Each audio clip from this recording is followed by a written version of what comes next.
All right. Welcome everybody to the 6th Season 3 Street Fighter V Underdog Tournament. Let me go ahead and give everybody the rundown. If this is your first time at a tournament, I'll go ahead and quickly explain the rules. We're just going to be moving one round at a time. Go ahead and take a look at the... let me go ahead and update the bracket on challenge. That's not correct. Professional. Don't need to worry about me making mistakes, like forgetting to update the bracket from last week. There we go. All right, so I'm going to go ahead and finalize the bracket, which means that it's going to shrink a little bit from what you're seeing right now on the screen. We're going to be moving one round at a time, which means that all of that round 1 that you see there is going to be going, and then winners round 2. After that round it clears up, I'll go ahead and give the signal in the chat, and then winners round 2 as well as losers round 1 will go, and so on and so forth, one round at a time until we hit top 8, at which point every single game will be streamed individually, and at that point we will be following the order of the numbers listed on challenge. All matches are going to be first 2, which is best of 3, up until we hit top 4, which starts at losers semifinals. And then they will be first to 3 or best of 5.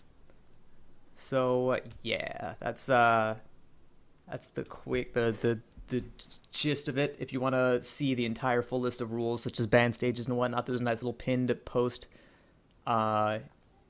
in the tournament's chat. But so let's go ahead and get this show on the road. Let's unmute my Street Fighter here. Bam, there we go. Let's turn the volume up there. Alright, and then let's go ahead and finalize this bracket, process all of the check-ins and whatnot.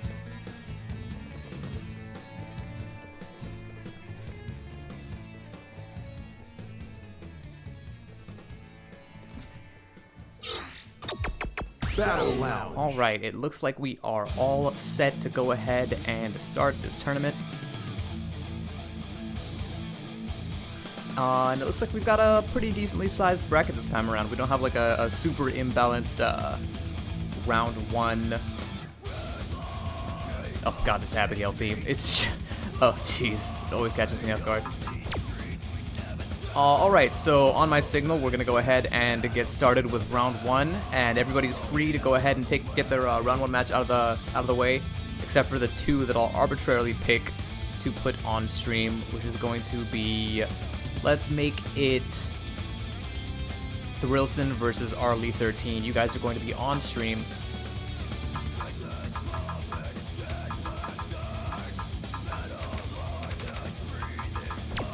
So I'm going to go ahead and send an invite to Thrillson and Arlie and notify them in the chat.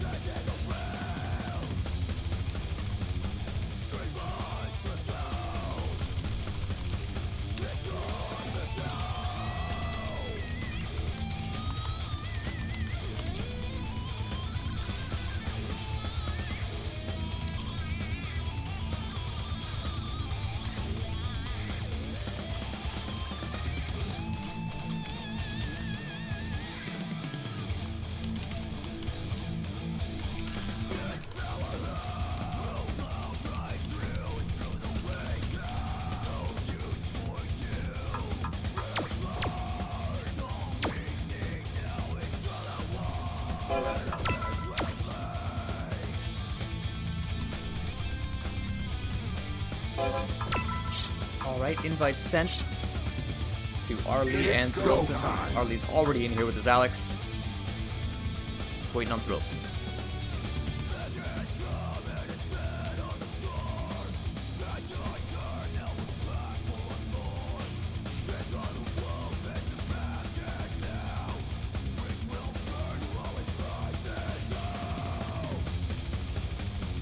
What's up to everybody in chat? Money on back fat.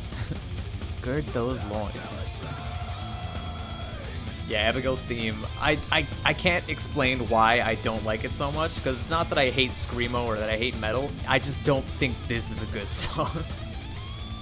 And it also just doesn't fit Street Fighter at all.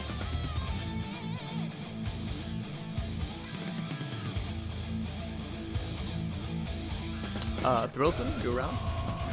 Are we gonna have a...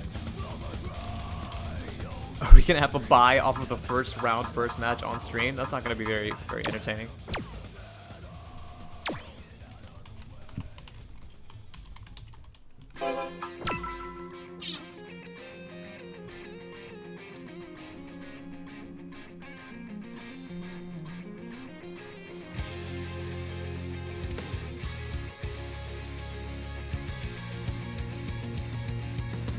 See, now, like, Ed's theme also feels kind of out of place, but, I don't know, I still like Ed's theme. I enjoy hearing it, at the very least. But with Abigail's theme, it's just really jarring whenever it comes on. Alright, it looks like Thrillson's going to be using Nikali. I do have character select on, so you guys are free to pick whoever they please.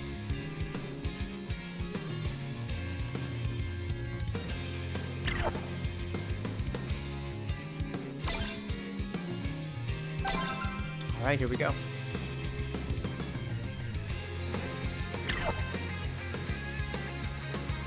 Let's do this.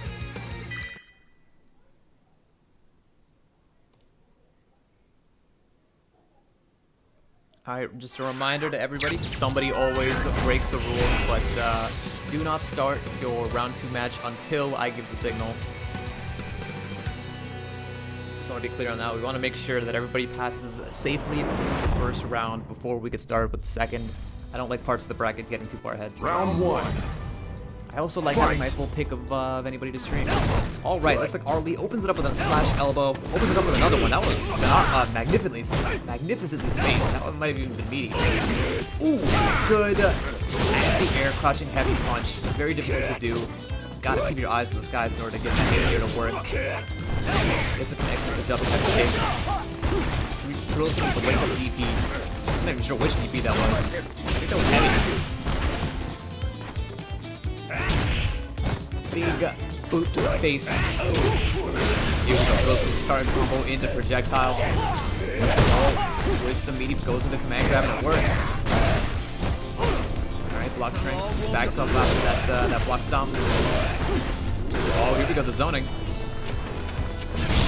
He's already in V-trigger, which means that he is now playing the best character in the game, but no, one full screen stun gun is all it's gonna take. Gotta stay woke to those.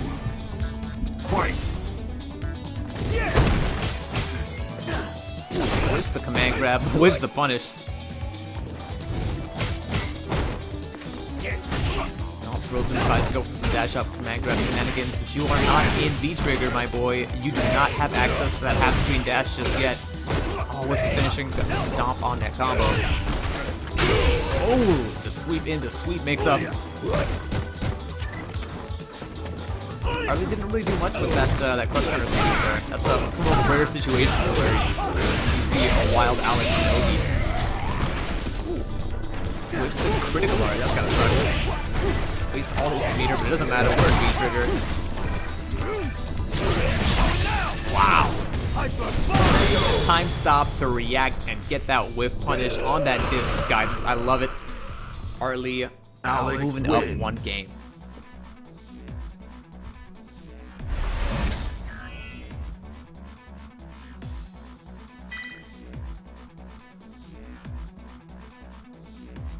For those who don't know, Arlie, a returning player to these tournaments. He's been in the majority of them that I can remember. And Thrillson is a newcomer to the Street Fighter 5 Underdogs, the challenger. So let's see if he can stay in winner's bracket through his first round. Alright, Arlie challenges the dash up with some jabs. Whips the boot. Thrillson gets the dash up throw. Wow, interesting little dance back and forth there. Makes the command grab whiff. Alex has very tiny range on the command grab with the DX. Big crush counter there for Arlie. He's just fished for him with that boot. Oh, this is gonna hurt. Not quite stunned. Whips the stomp and it gets the meaty forward heavy punch. That's gonna hurt. Definitely against Alex, you pretty much always want a quick rise. I can't think of a single situation in which you would not. Alex almost never gets an OP so long as you do quick rise. Connection with the slash elbow. Harley putting some good pressure on here. Tries to whip punish the boot with the boot. Ooh, a little bit too late on that cross-country punch for anti-air, but it doesn't matter. All warmed up. Here comes the massive stun combo. Wow, is that a setup? for no rise? I feel like that couldn't have been a setup. Who has setups for no rise? Alex wins. But a very convincing win by Arlie, immediately winning 2-0, knocking... What was his name? Thrillhouse? I feel like I keep wanting to say Thrillhouse, even though it's Thrillson. Knocking Thrillson down into the lower bracket, at which point he's going to have to work his way back up if he wants to take this tournament, or even just to not go 0-2. But good stuff out of Arlie, as usual. That was a very quick 2-0. Let's take a look at our bracket and see if anybody else has finished yet. Oops. The ad slides. Here we go. Thrillhouse. Harley takes it over Thrillhouse. 2-0. And it looks like Monk Unit, another name that I don't recognize, takes 2-0 over Simply KTG, moving on into round 2. Lizardman 301 takes it 2-0 over Karen's Anime Hair, or as he's better known, Jimmy P. Or as he's best known, the famous Twitch streamer Might Be Booker. Noga Remy takes it 2-0 over JK47. JK47 is an interesting name. Ray Light goes 2-0 over Pace Zack. So you just got 2 O's coming one after the other here. Or even better known as that character from WarioWare. Yeah, that's true. He's the palette swap character from WarioWare.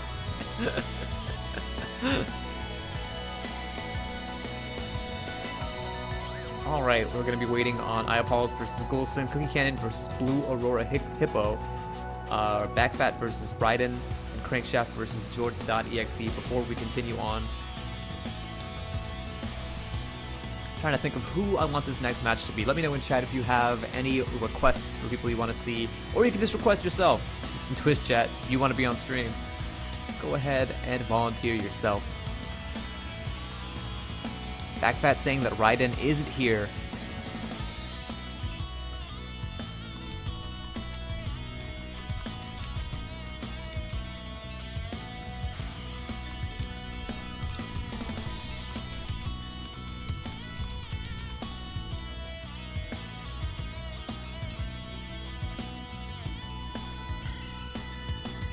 Alright, looks like Raiden is not here, so let's go ahead and put up a buy for Backfat. Looks like Backfat's going to be moving on into round 2 with a glorious 0-1 victory. That's going to be amazing. Alright, it looks like we're ready for our round 2 match. Let's go ahead and pick... Yeah, you know what? Let's go ahead and get Backfat and High Tide Reset as our round 2 match. Winners round 2 and losers round 1, which is just one match. You guys are free to start.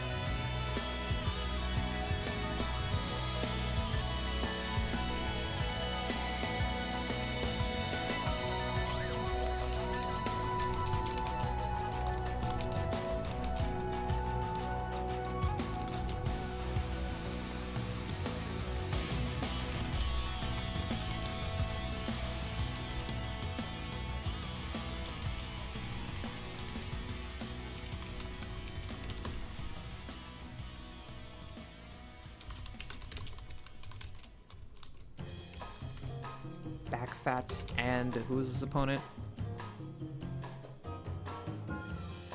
High Tide Reset.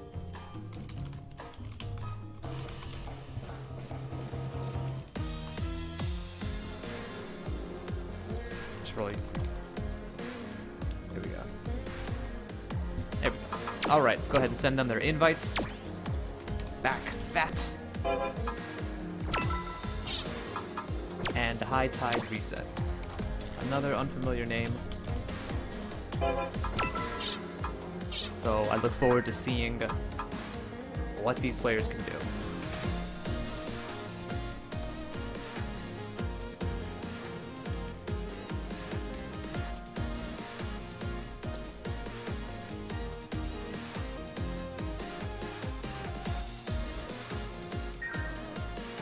Oh, another Alex player. Whoa ho ho.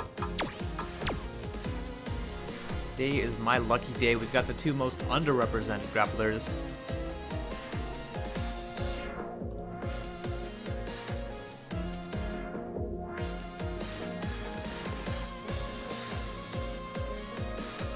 Alright, ready whenever you guys are. Man, why is Fang's theme so chill? This is the kind of theme you want to just like chill in a lounge.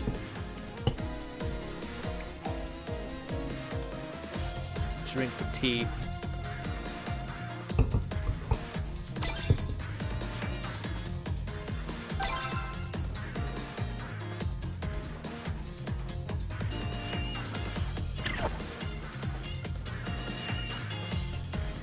Let's do It's this. like we're ready to do this.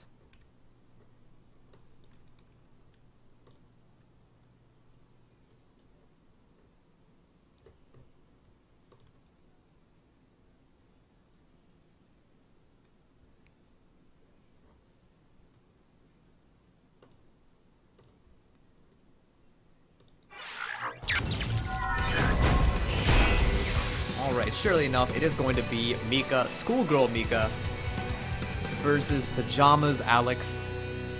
I don't know what to call this costume really, it's pretty much just pajamas. Round one. Fight. I like the Schoolgirl Mika outfit.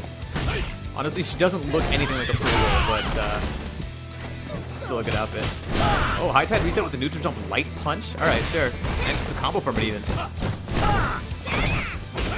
Big block, big punish on that sweep. Stone Cold Stunner, unfortunately, you don't get OP from that anymore, but Back Fat would make you believe otherwise. High Tide Reset, respecting that way too much. Hard read on that jump. With the EXD smash, good stomp, and this is going to be it. The meaty forward heavy punch. No quick rise means you have to respect that. Looks like you could use Round two. Always quick rise, ladies and gentlemen. Don't ever not do it unless you have a very specific reason for doing so. Back Fat trying to bait something, dancing around, waiting for High Tide Reset to make some kind of move. Just safely backs out of that pressure. Blocks the sweep, fails to punish, however.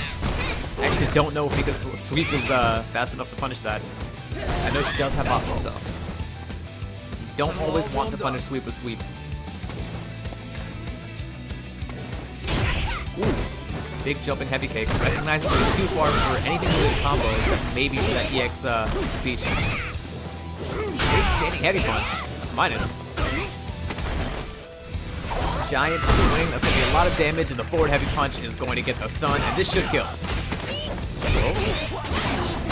Spends a little bit of the bar to guarantee that he gets the kill there. Good stuff. Final round. Yeah, a lot of people for some reason just have it in their heads that you have to punish sweep with sweep. Whereas that's most of the time not actually the optimal punish.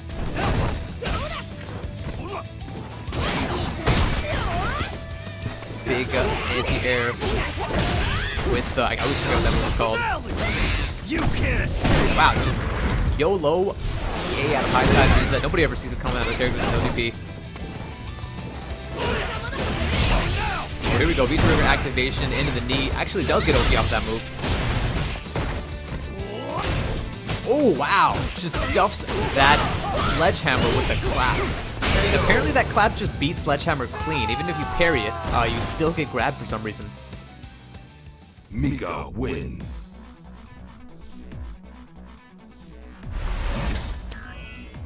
Back Fat takes game number 1. Let's see if we're going to see any kind of adaptations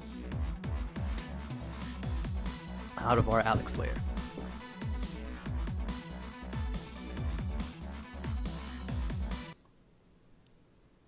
Are we gonna Are we gonna get a character switch? Is this the thing that's happening? Back to the main menu.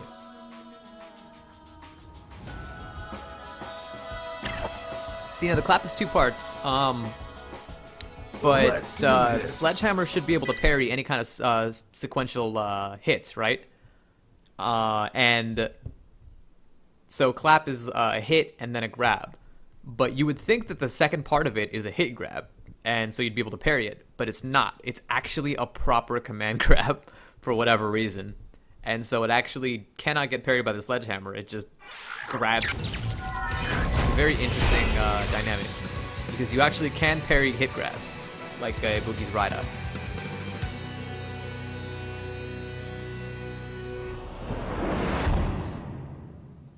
Thanks, Golston. That means a lot. Round 1. Fight! All right, back fat, neutral jump, jab. I've seen a lot of that this tournament for some reason. Challenges the slash, punishes the slash even with a crouching kick. I'm not sure what Mika's optimal punish is on those slashes. I know that the frame rate on those varies wildly. But sometimes, yeah, you just do want to challenge them low. V reversals. Back fat into the corner, jumps right back out. Ooh. Big swan dive and gets rewarded very heavily for it. That's such a risky move, but if you can hit it, it's so much damage. There's the punish, though. And the Mika Blender 2.0, the downgraded version. Oh, big parry with that Sledgehammer into the knee. It's not going to matter. 1 EX shooting peach is all it's going to take for back fat to put this down to game point. Round 2. Fight!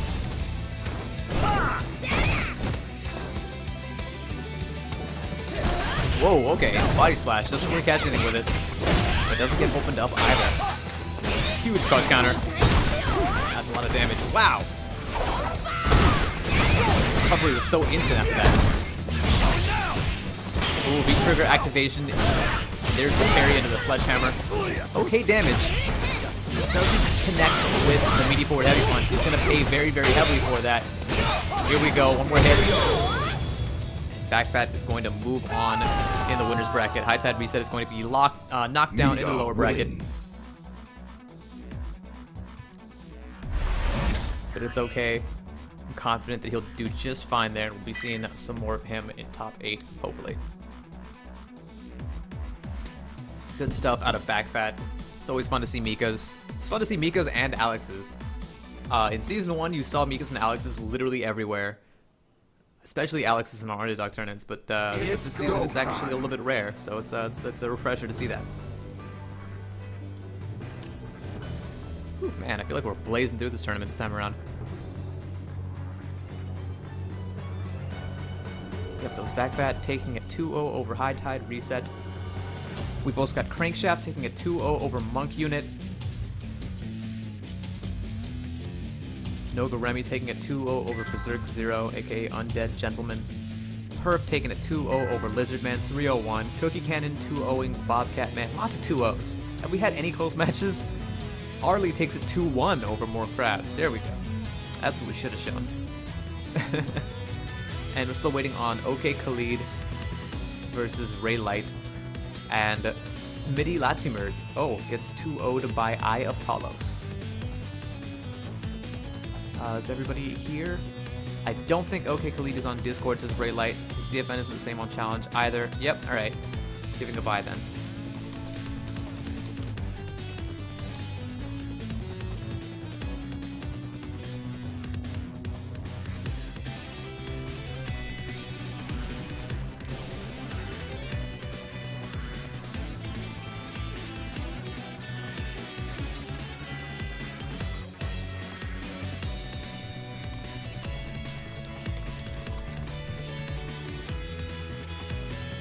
Alright, let's go ahead and give Ray Light that bye, since OK Khalid does not seem to be around.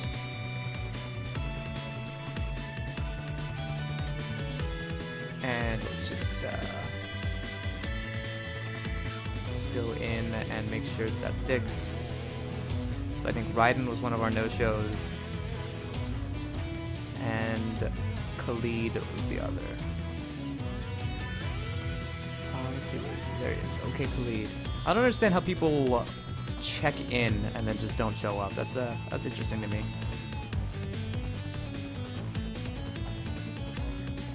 All right.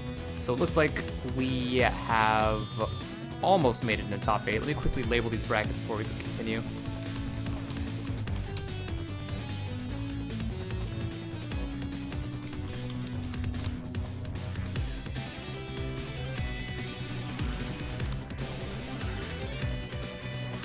Let's see, that's going to be...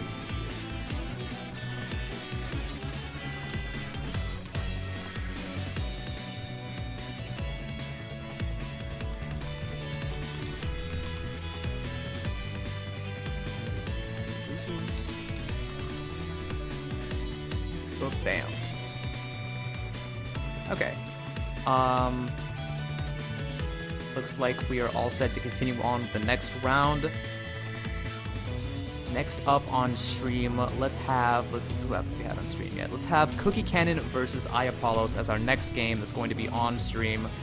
Other than them, all of winners round 3 and losers round 2 are free to go ahead and go about their matches.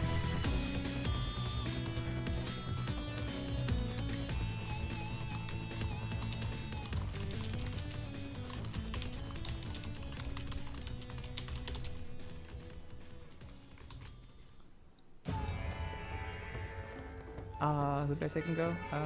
Cookie Cannon and iApollos.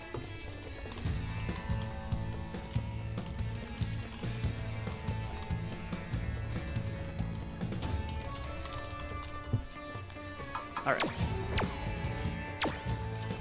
Cookie Cannon, let's go ahead and send that invite. And iApollos.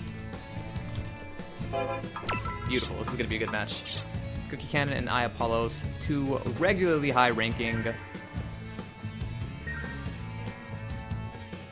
members of these tournaments. So let's see how these 2 match up against one another. This is going to be a good one.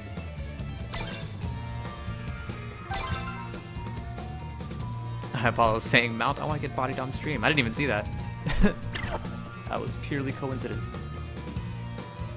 Let's do this.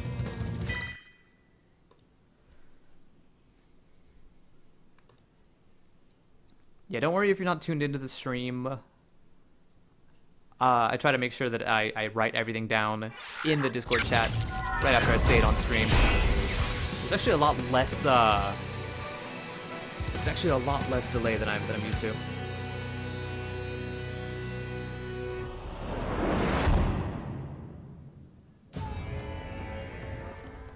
Round 1. Let's go ahead and cut it there. Fight. Alright, we're gonna have Cookie Cannon versus iApollos. Cookie Cannon using that Halloween costume. The Ghost Spirit Zombie Mummy. Dulcim versus iApollos with that cami today. Rocking the panties cami. No skirt on this cami. Then again, when does cami ever wear a skirt? It just looks a little bit more lewd when there's a proper shirt to go with it. Good pressure coming out of Cookie Cannon. iApollos finally finds a way into that dive kick. That's Cookie Cannon exactly where he wants him in the corner. Rocking those take throws with Cammy. Cammy, one of the few characters who can actually pick you with 2 buttons to be in range of the rug. Here we go. Cookie Cannon spends that full critical art to guarantee that he gets that kill. Very good run. However, because of that, iApollos is sitting on a full meter advantage. Eats that medium punch in the face, but it's okay. We can take a few of those. Ooh, no challenge on the teleport. Perhaps a wise move considering that no normal actually came out there. That just looked like a teleport. And not an air teleport. Wow, excellent whiff punish on that standing heavy punch. That was what I like to see.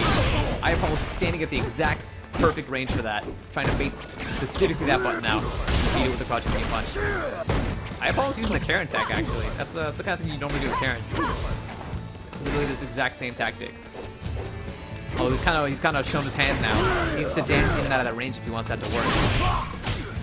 Ooh, good Lee stand cross under.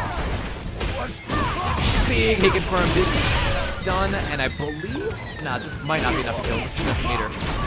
Oh no, drops the combo. He's trying to spend that meter. He'll take throw to get that kill. And Apollo's still sitting on full critical art. Final round. Fight. Yeah, Kukan is not going to use that standing heavy punch anymore. At least not recklessly after that display by Apollo. Just whip punishing it once. Whip punishing this game is a display of authority. Ooh, a favorable trade with that EX dive kick. Honestly, in this season, you just want to block those EX dive kicks. I believe they're almost always minus. Except out of Hooligan.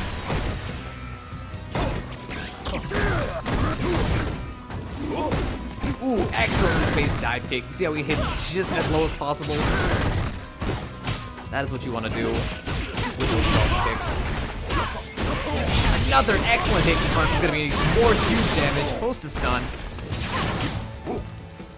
Just going to let that stun wear down.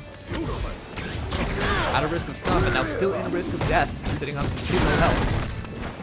Ooh, the whiff dive kick input is going to make Apollos pay. It's always tragic to see that, but it does happen to everybody. Dawson wins. Even K-Brad will be K-Bad every now and again and miss those dive kick inputs. It just happens.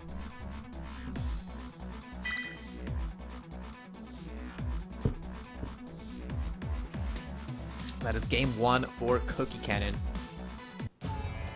Round 1. Let's see if he gets the 2-0 or if Apollos can bring this back. Still very surprised that Apollos is going with Kang. This isn't a character that I've normally seen on Apollos. Maybe I just haven't been paying attention. I don't know if this is a counter pick or if Apollos just wanted to play Cammy. No jab on that teleport, but also no buttons out of that teleport as well. It was actually a very risky teleport on Cookie Cannon's Ooh, dive kicks in the standing medium punch. That's not something you see every day. It does it again! Oh man, Apollos with the next level tactics. That's not easy to do due to the fact that you can't neutral jump dive kick in this game.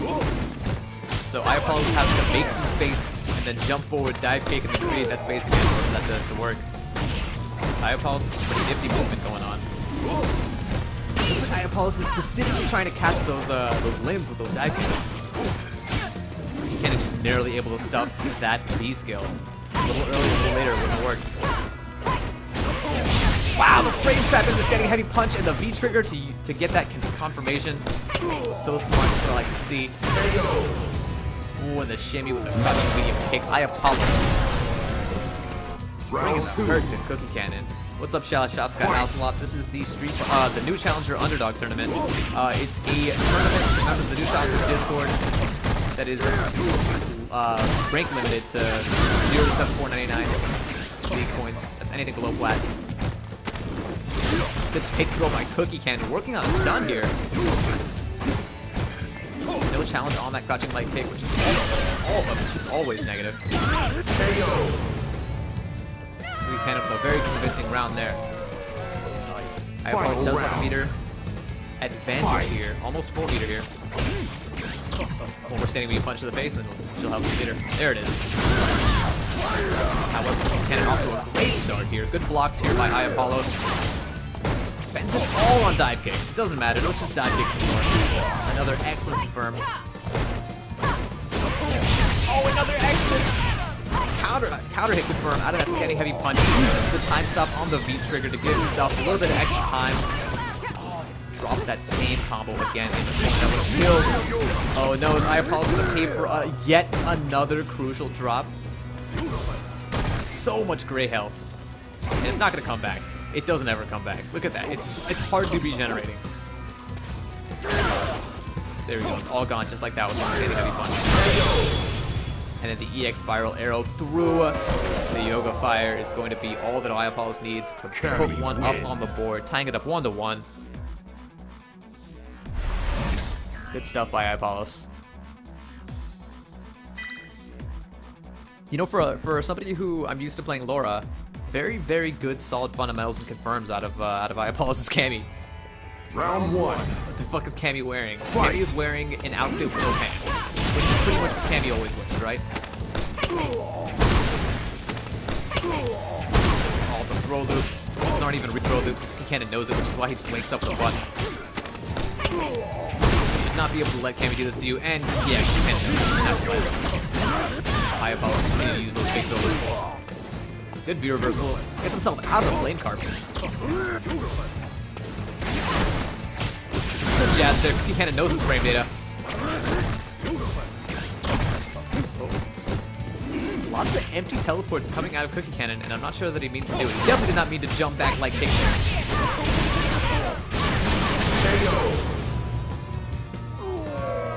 Apollos brings it up to set Round 2. Yeah, it's like she's not wearing less pants than usual. It's just the fact that she's wearing clothes on every other part of her body that makes the lack of pants more lewd. It's weird. The tech on the throw there. Jumps immediately into the Yoga Fire. Very good setup there for Cookie Cannon. ESTP to get Apollos out of the corner. But this is still kind of uphill for Apollos here. Still in the corner. Good block on the instant overhead, but... Oh no, another missed dive kick input, but it's okay. Cookie Cannon does not punish it. Could be reversal. Cookie Cannon gets himself out of that situation. Ooh, trades with anti-air. I'm not sure who that was favorable for. Oh, this is gonna be huge damage. Wake up, critical light. Just throw. Just throw. Oh no!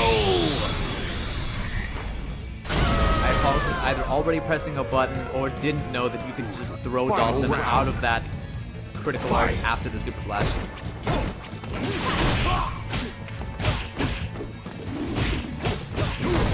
That was tragic to see.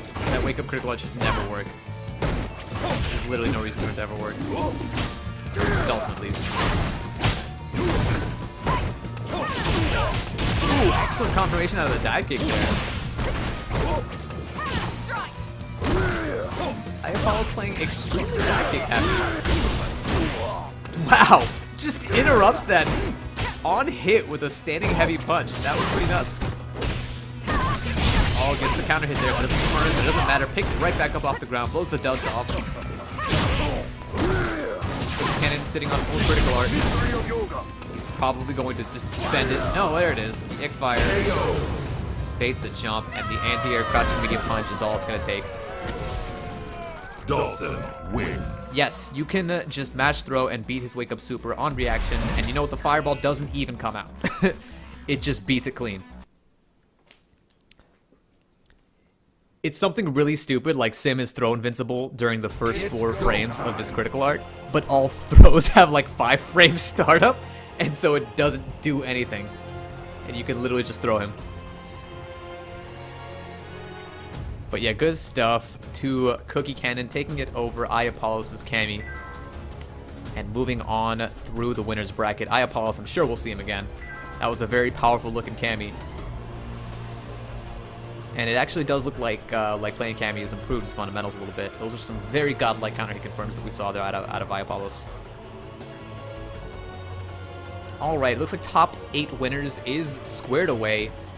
If you are one of our 4 players in top 8 winners, Arlie, Backfat, Noga Remy, and Cookie Cannon, it's going to be a little bit of time until we get to your matches.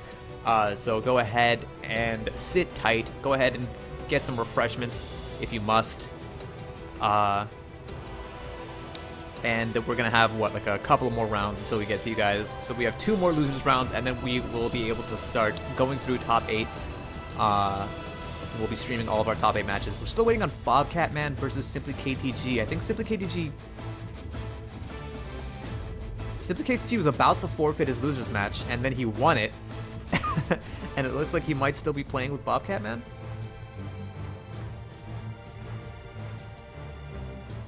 Backfat says, can you change the score? Yeah, no problem. It says it was 2-0 and not 2-1.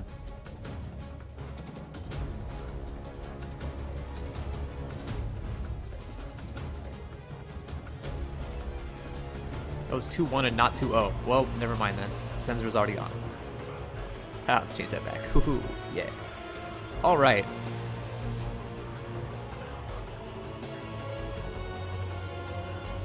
Are Simply KTG and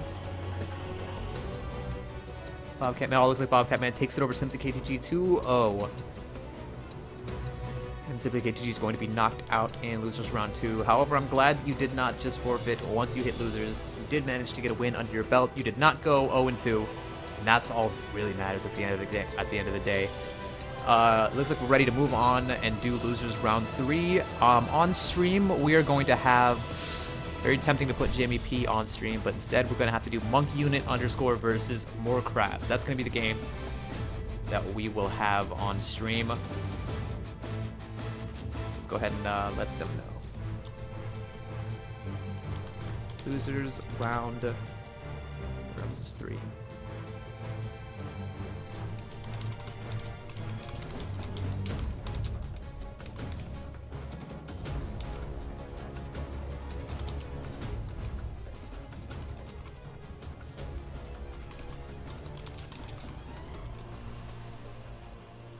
Yep.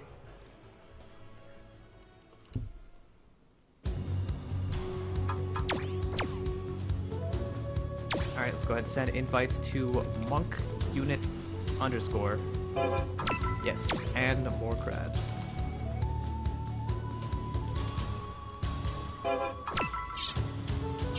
So I know that More Crabs plays Bipson. Looks like Monk Unit is going to be using Urian. Interesting. Monk Unit, yet another fresh face to these tournaments. Always good to see new challengers.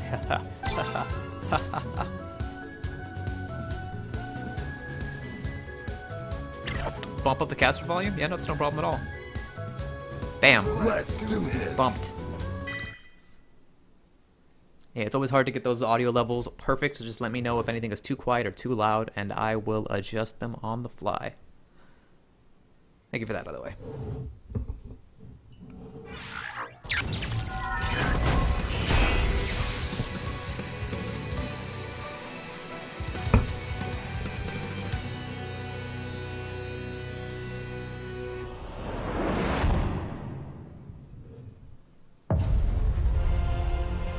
Round 1.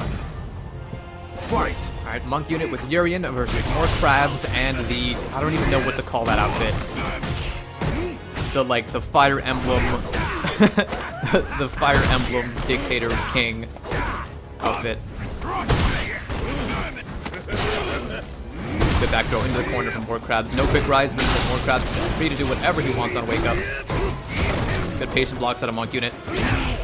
Big jump in, but doesn't finish the confirm and leaves a lot of damage on that table. Good standing heavy kick. Beats that the double reverse, which is interesting. Ooh, good crush counter standing heavy kick. Catches Monk Unit off guard. Wow, the dashes! Gotta be very careful when you decide to press buttons or throw tech against Bibson, especially when he is in V-trigger. Because you will get styled upon. When did this tournament start? This tournament started, what, 45 minutes ago? Round 2. So we are still fresh in the thick of it. Fight. Monk Unit sitting on full critical art. Wow! That Psycho Axe just went straight through Urian's buttons. Wow, air-to-airing and air charge comboing that Violent Knee drop before it has the opportunity to get too violent. There's the stun. This is going to be huge damage. Barely not enough to kill. Huge punish on the EX headbutt is going to take that cake right there. More Crabs moves up with a convincing 1-0.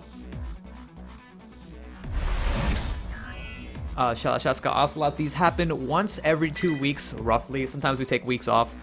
But yeah, all the next 2 tournaments are already scheduled, and it's going to be 2 weeks from now and 4 weeks from now.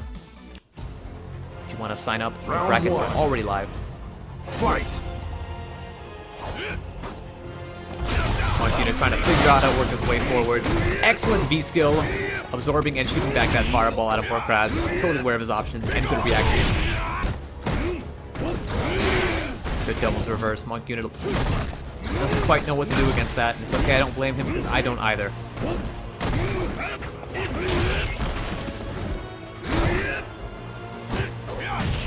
Trying to figure out what to do, patiently work his way out of this corner. Gets the throw, but unfortunately it is not a back throw. That is what he needed to get himself out of that situation. But no, He's going to pay for it by having to continue to eat that corner pressure. Good patient blocks in a monk unit. He is building up a lot of gray life. Oh, here we go. Ooh, excellent Asia's combo. Manages to get the side switch, but he spikes off. There's no corner pressure here. Corner's not gonna. Oh, good block and punish on the overhead. Oh, it wasn't a punish, but it's a good challenge on the overhead. Overheads, pretty much all overheads are -6, except for a select few. So you want to take those punishes if you can get them. A little bit hard to react to blocking overheads, but that's one trick you have to have in your belt. Wow, that slide from downtown. Hush countered that shot before it had the opportunity to come out. Round 2. Fight. More Crabs about to get a clean 4-0 sweep here. EX doubles reverse. Patient blocks out a monk unit. Ooh, almost gets that slick counter hit confirmed, but he's just a pixel too far to connect with a second hit of that crouching fierce. Oh, gets the jump. The neutral jump fierce, but does not pick up the combo. You've got to have those. That's the second time that monk unit has left massive damage on the table.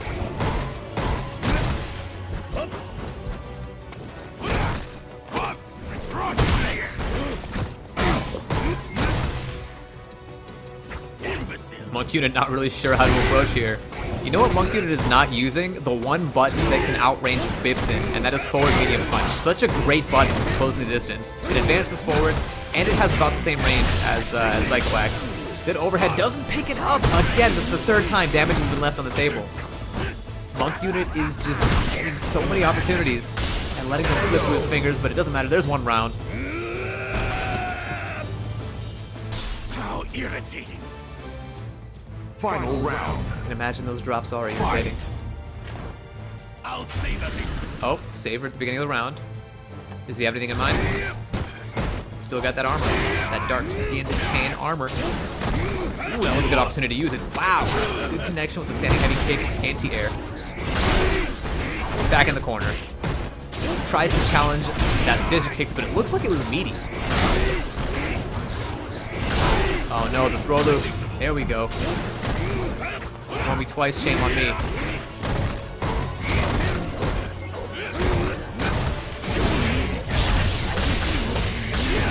Must start playing until he gets V-trigger. You've described every Urian. Oh no, the dash in your face into throw. That wasn't even a V-trigger dash. You could have jabbed that. But More Crabs is going to be able to take it there. 2-0 and move on in top 8.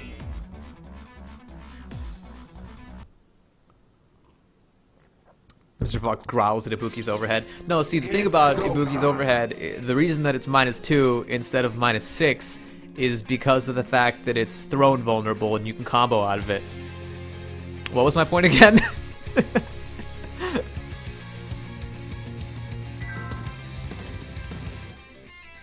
Alright, let's take a look at our bracket yet again and see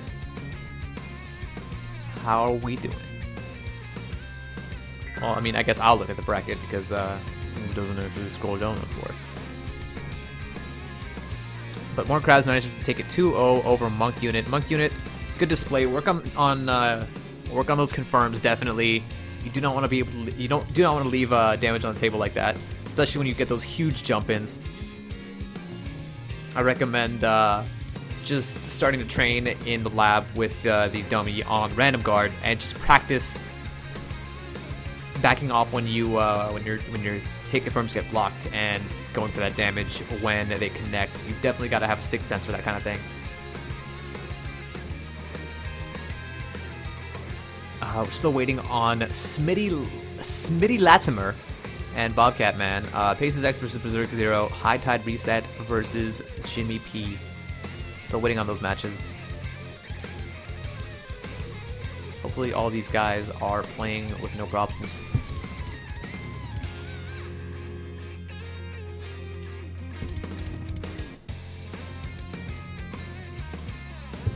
Have you guys ever oversteeped tea and just like ended up with this like disgusting like bitter like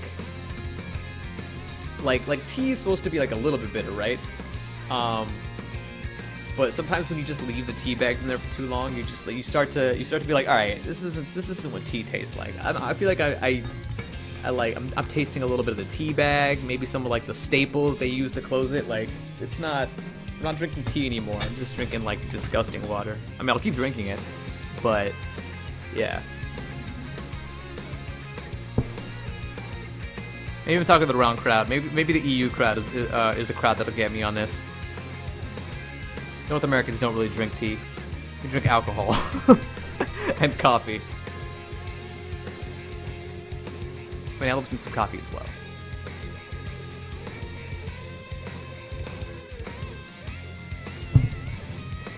What's up, Buttwagon? How's it going?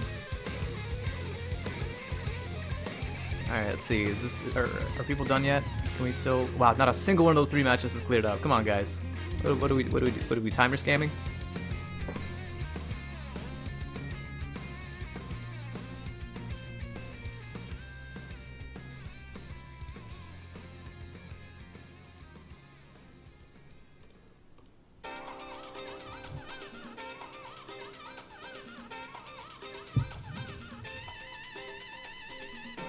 Oh yeah. I think this is Laura's theme, right? With like the... What is this instrument? Are these like trumpets? They kind of sound like higher... I don't know, they sound like squeaky vuvuzelas or something.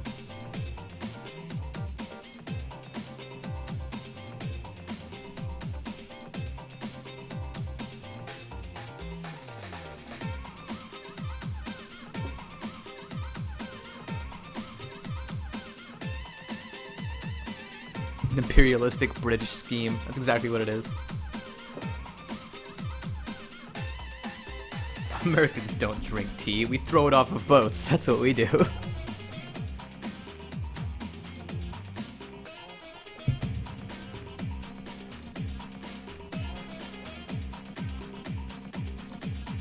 Okay, it looks like our matches are starting to clear up. We've got Bobcat Man taking it 2-1 over Smitty Latimer, which is a bit of a shame. I wanted Smitty Latimer was another fresh face I wanted to have on stream, but better luck next time.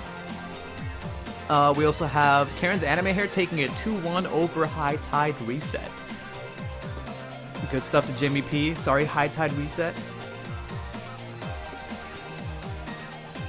Hopefully you show up next tournament. We get to see some more of that Alex action. And then finally, Paces X takes it over Berserk 2-0. And with that, we are free to move on into Losers Round 4. And I already know who I want to have on stream for this one. Yeah, let's go ahead and do... You know what? No. I'm not going to put Jimmy P on stream. You know why? Because he abandoned Manat. You're going to have to win one more match if you want to be on stream, Jimmy. Let's go ahead and have Crankshaft versus Paces X as our next on-stream game. Everybody else in Losers Round 4 is free to start. Let's go ahead and type it in the Discord.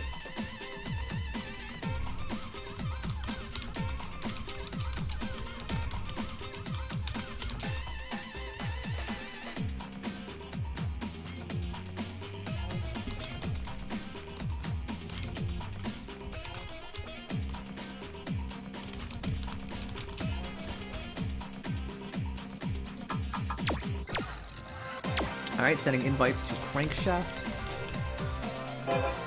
and Paces X. Look at Karen's Anime here sitting at the top of my invite list. No, not this round.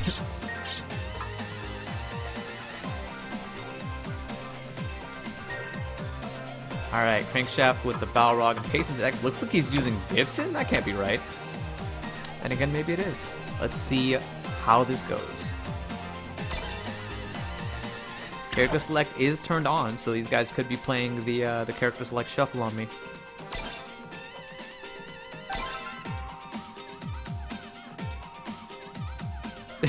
Mr. Fox has put me on stream.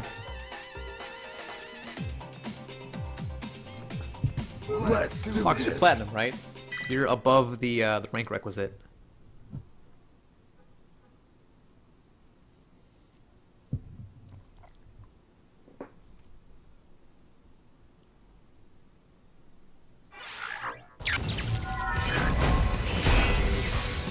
Yep, there it is. That's what I thought. There's the character select shuffle. Pace's X trying to fake me out with the Bipson, but no, it's going to be the Ken, of course, versus Crankshaft and that Balrog. Round 1. Fight! Alright, Crankshaft tries to open it up with a light dash punch, waves it a little bit there. Oh, and then leaves damage on the table there after that that Crouch Fierce. That could have been a sick combo. Pace's X trying to figure out something to do, playing very methodically. Going for the jump-ins. No anti-airs after Crankshaft. Ooh! That cancel into KKB overhead. I think you can actually pick up after that overhead, unless that's only a V-Trigger. Light Tatsu, good punish. That is not something you see every day. People who can actually react in time to punish that Light Tatsu. Great punish on that step kick. That was way too close. You can't space that to be relatively safe. That's not what that was just now. Crankshaft with a very convincing round.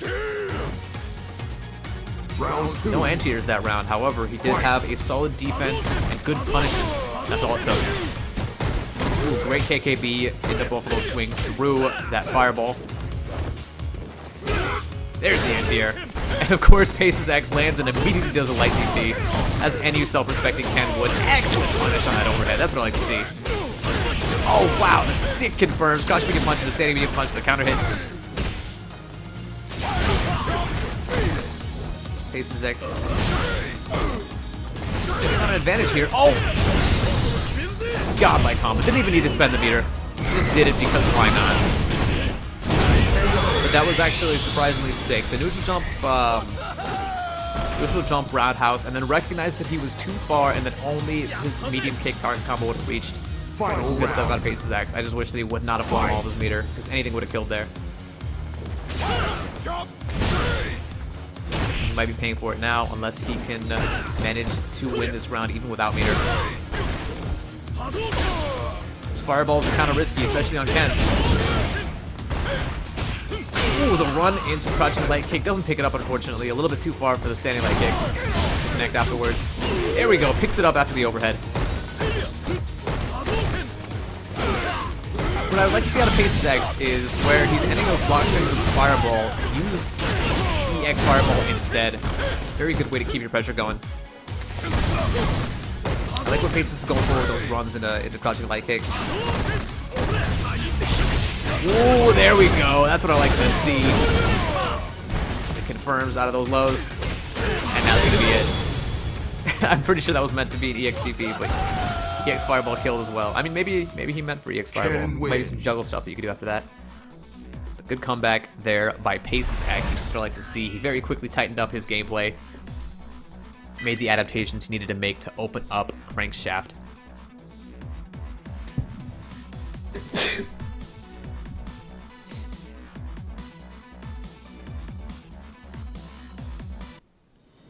Round 1. Fight! Alright, Pace's X jumping, trying to catch one of those dash punches, but unfortunately he goes for a jump fierce instead of a jump medium kick.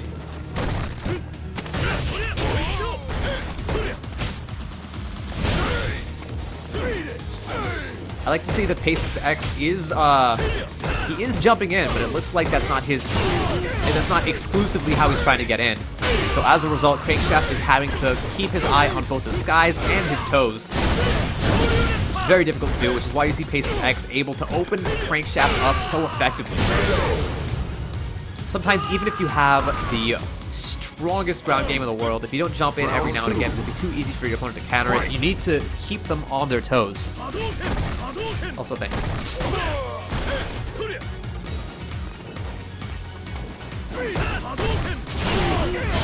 Ooh. Big overhead, picks it up after that. Jump back, light kick. Finds some use for that jumping light kick on 10. Wow, wake up target combo. Knows that that is not a proper Oki setup. And I think Pace's X should be ending more of his combos in heavy Tatsu so that he does get proper Oki instead of going for these run shenanigans. Great punish on that overhead. So godlike. Hasn't missed a beat on that. Did miss a beat on that confirm, however. That's what I like to see. Great pick up off of that counter hit back medium punch, goes into the EX fireball, and picks it up for even more damage. Final round. Fight. Good neutral jump, but does not come down with any buttons. Crankshaft is able to recover off of that EX dash low because there is no recovery on that move. It is quite nuts. Great combo, good corner carry, good Oki.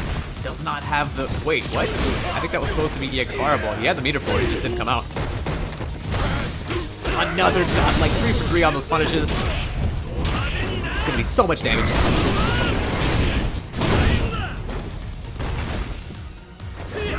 Oh, just barely out of range for that overhead. That would have been pretty good, though.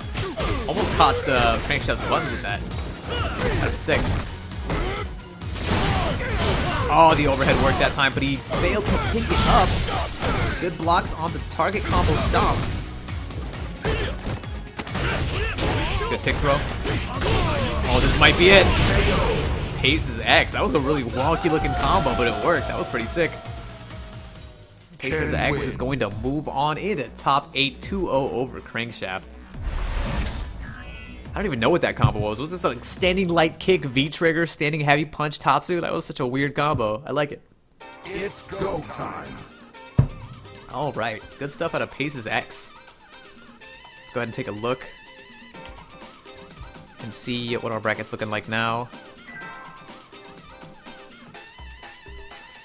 Pace's X takes it 2-0 over Crankshaft. Alright, still waiting on Raylight versus Bobcat Man, Iapollos versus Karen's Anime Hair, and Perf13 versus More Crabs to clear up, and then we will be all ready to jump into top 8 losers.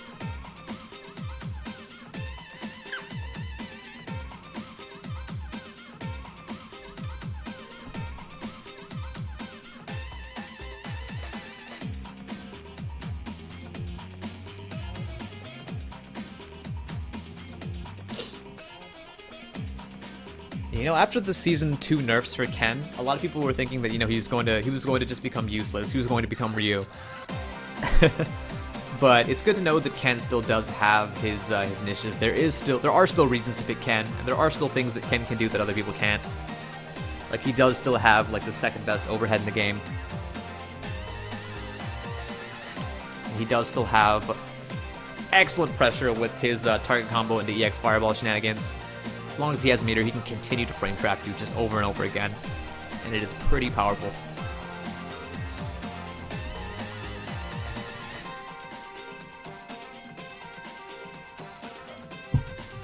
Flames look cool. I'm sorry for throwing shade at Ryu. I just don't like Ryu in this game. He's just not good for anything.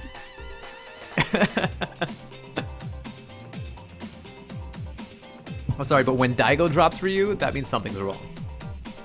The trademark Ryu dropped Ryu. I'm sure that if Ryu was a real person, he would not play Ryu in this game.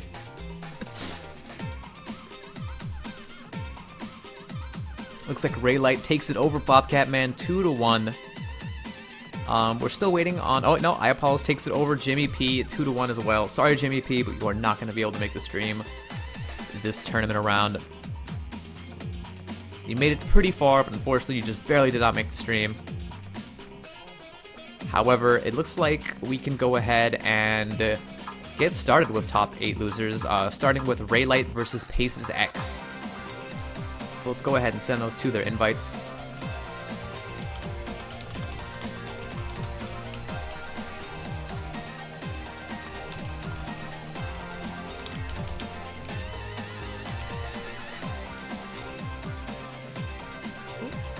Ray Light and Pace's X.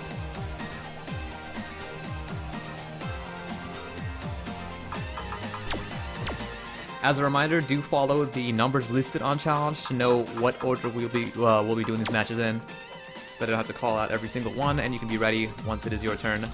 But now I'm going to send an invite over to Ray Light and Pace's X.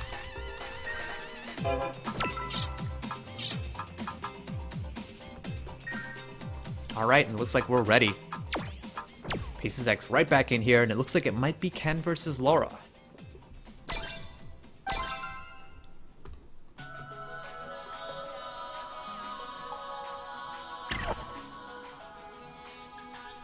Let's do this.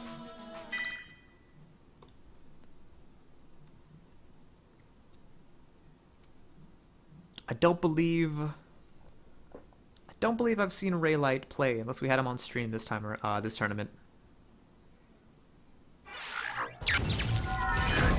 Oh, Paces X is going to be going with Bibson this time around.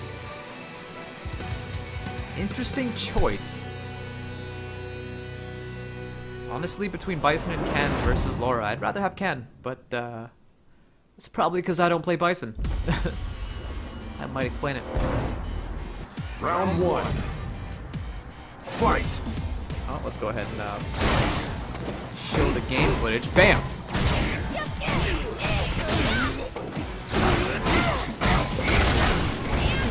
Combo out of Paces X. Raylight walks right into that scissor kick.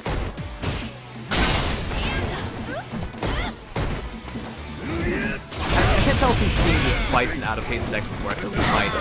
Everybody just has a pocket Bison these days. Oh, Raylight gets the connection with the standing medium punch, but doesn't pick it up.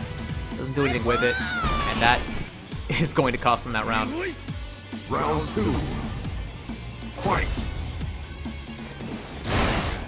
Ooh, good crouch heavy punch, anti-air out of Paces X. A lot of Bisons nowadays like to anti-air with crouching light punch. Working out surprisingly well. Makes me want to experiment with other crouching combos for other players. Wow, dashes forward right through that standing medium kick. Working on a stun here.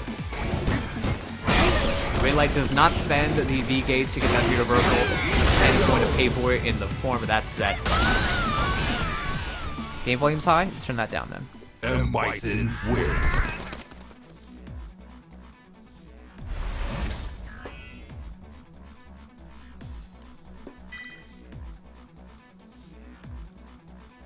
That is going to be game 1 there for Paces X with this Bison. Round 1. Fight. Dash up into back throw. Here we go. Raylight with the confirm off that standing medium kick. Not going to get very much off of it, however. Raylight playing the current Laura meta, where you just press standing medium kick over and over again.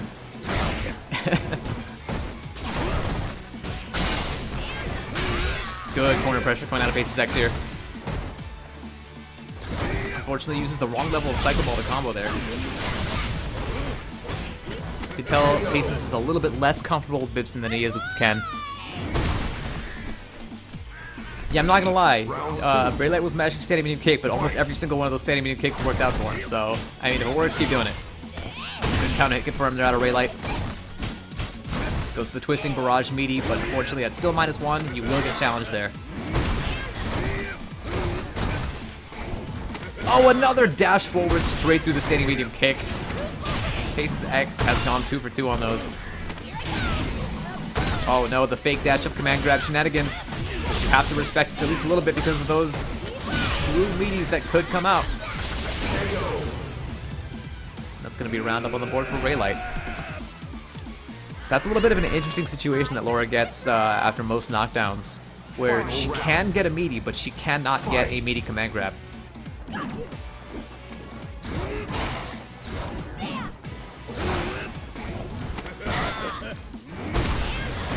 And in those situations, you want to do something like slightly delayed wake-up buttons to beat both options. Again, with the anti-air crouch heavy punch, Paces X using that to great success. A lot of Bisons hate having to do that, but you know, Paces X is making it look like a very good anti-air. Again with the back throws, Paces X getting them back to back. The frame traps, Raylight not knowing when to press buttons. That's going to be a 2-0 victory there for Paces X, who's going to be able to advance on through the loser's bracket.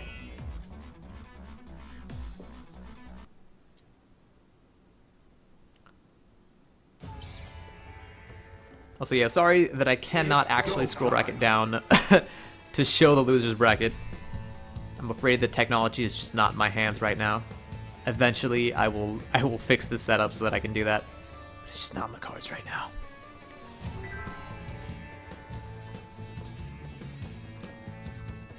Let's see. That was a 2-0 Pacers X, who moves on. Our next match is going to be iApollos versus Perf13, so I'm just going to go ahead and send them their invites.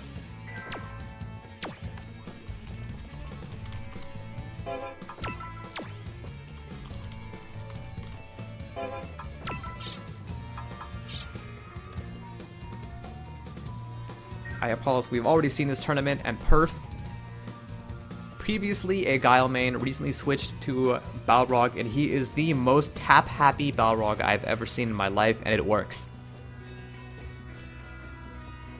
Perf is the only Balrog I've ever seen to use level 1 taps to pass through projectiles. Perf13.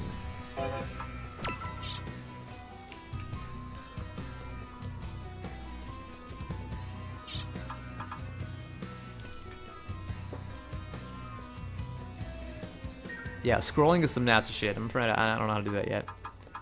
Oh, he does have his Guile set as his default character. Maybe he switched back.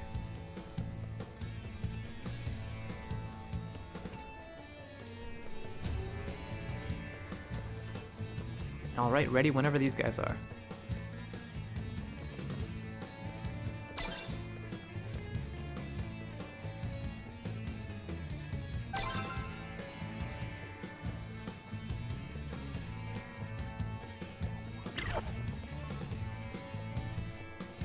By the way, I apologize in advance if you do get any dropped frames on the stream. It looks like the connection is just a little bit wonky.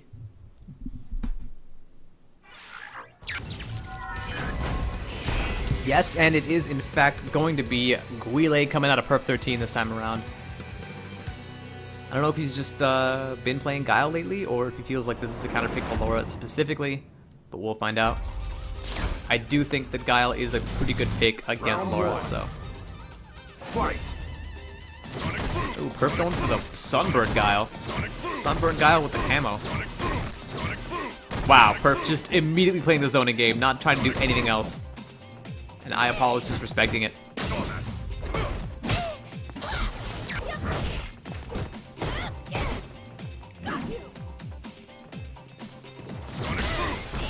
There it is, Sonic Boom, Sonic Boom. Just zone to your heart's content. I like the slight delay there after the V skill, just in case the jump comes. But it looks like iApollos is not trying to risk it with any jumps. There we go, gets it one good connection with a jump fierce. That's gonna be good damage.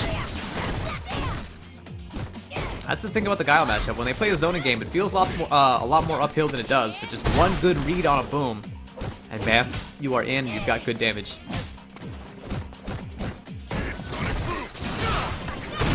EX elbow. Ooh, good backdash out of Perf. No whiff punish on the command grab though. You know it.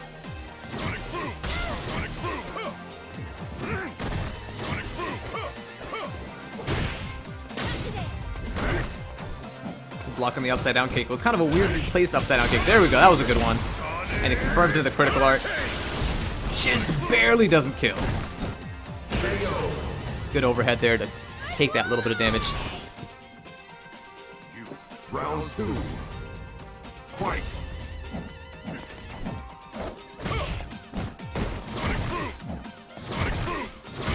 Here we go again.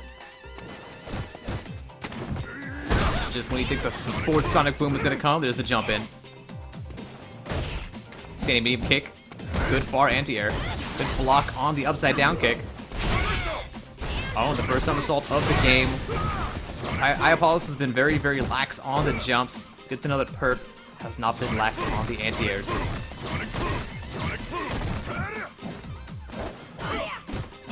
Ooh, jumps in with fierce. Gets dashed under. That is why you usually want to jump into the cross-up buttons. Unless you're trying to stuff something in particular. Ooh, had a counter hit opportunity there to close out that round. But it doesn't matter. EX flash kick is all we need. That is going to be game 1 on the board for Perf.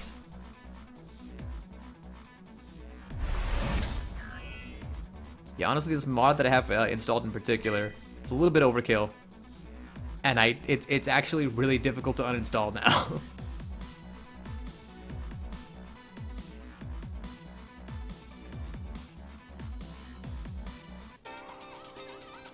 Round one. Fight. Standing immediate pick. I think Perf knows that Laura does not have an easy time getting through fireballs. She doesn't have any particularly good options against it.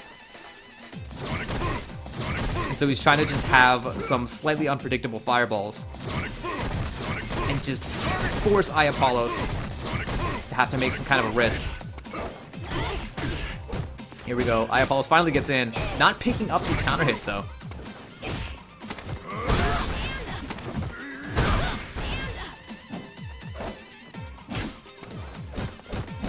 I like the checks with the jabs. Wow, just the EXDP after the blocked upside down kick. That was brutal. You do want to challenge those upside down kicks with lights, so that stuff like that does not happen. Oh, Apollos on 0 health. Just one walk up crouching medium kick is going to take it. Perf sitting on set point. Round two. Fight.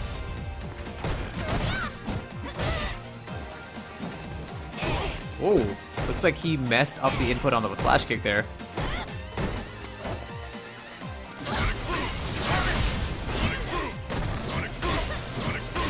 Oh, Perf, the relentless fireballs. Good crouch fierce. Oh, good punish on that EX elbow. Perf just gonna create that space and then start zoning out again. And it's so difficult for Apollos to deal with. Now that he does have meter, he has access to that EX elbow. It's still very hard to react with, though. Oh, we're in. And block, and we're out. Here we go, just one more touch to stun. Apollos doesn't want to risk it with the overhead, and I do not blame him.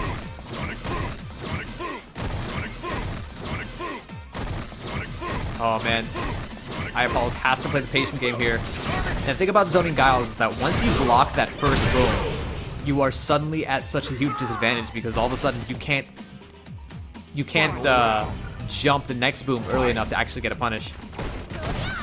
And so you have to put yourself in the kind of situation where you don't ever block that first boom. You armor it, you jump over to something.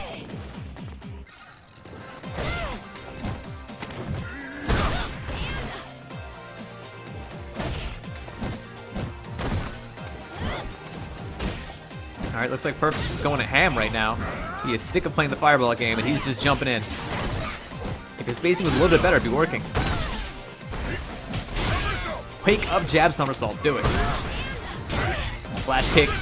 Excellent pickup.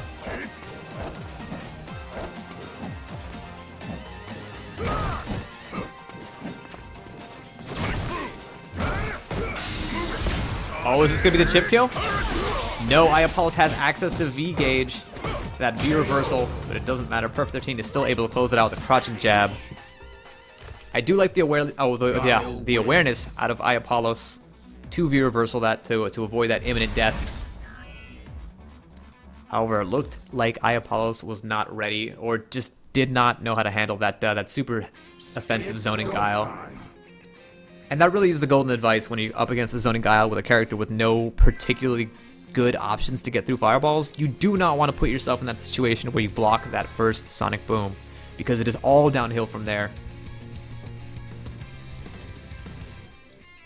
Alright, let's take a look back at the bracket. I think we're up into winner's top 8 now.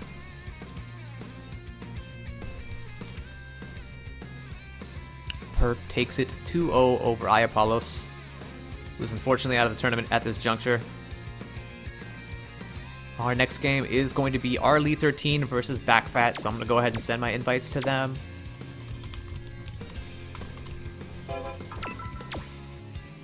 Backfat. Bam. We're in there.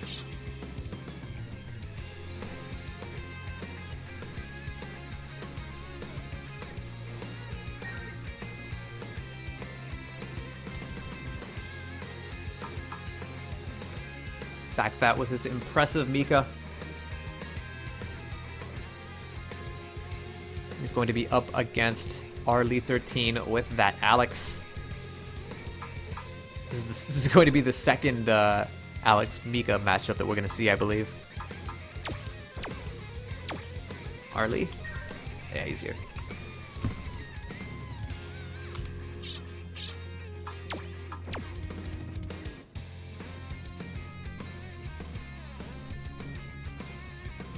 Alright, ready whenever these two are.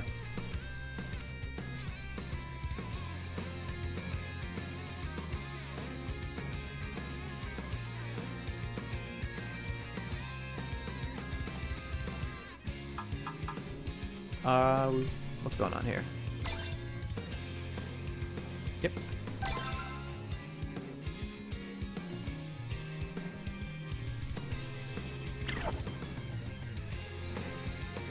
Let's do this.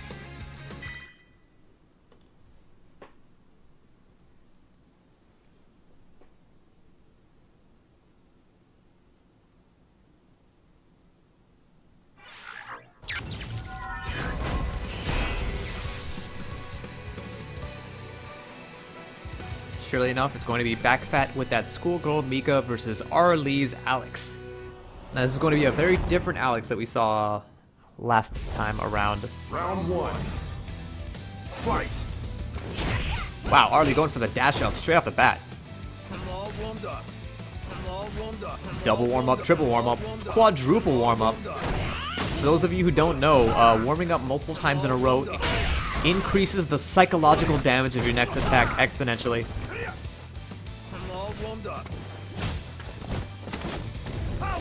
Good tick power bomb. Arlee just warming up like there's no tomorrow. Which is a surprisingly effective tactic against Armika because she has a really tough time getting in on Alex. So you can sort of use that V skill to force your opponent to come to you, which is not easy for Mika to do. Good punish opportunity for Arlee. Gets a meaty here. Ooh, goes for the power bomb. Not sure that would work.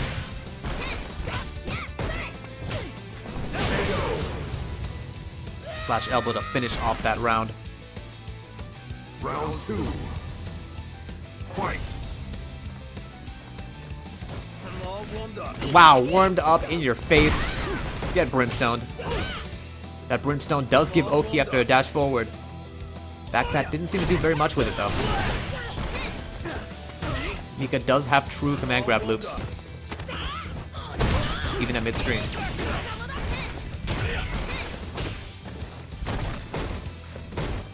Wow, standing medium punch, dash forward in your face, standing medium punch.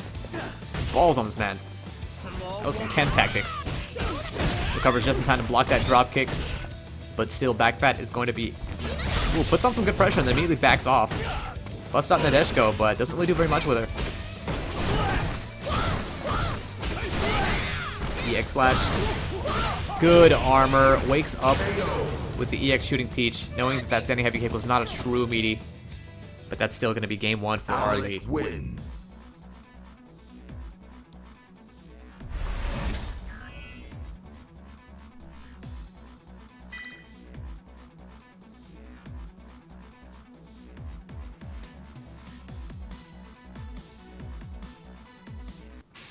Alright, here we go. Game 2. Fight. Back fat versus Arlee. Arlee, of course, starts the round out with a V skill. There we go, there's the brimstone. It's going to be dash up. Lady Mika. There's no harm in just going for the quadruple command grab. That is the thing that Mika can do. Ooh, the sledgehammer lets it go just as soon as back fat unblocks. Trying to let that stun build down. Ooh, let's go of the sledgehammer a little bit too early. Does not parry that second hit. No whiff punish on the body splash. Take brimstone. What's it going to be? Another brimstone? Is it going to be a third brimstone? Please tell me it is. No, Lady Mika. However, even without the triple command grab special, back fat is still able to close out that round. Are we going to see a comeback? Fight.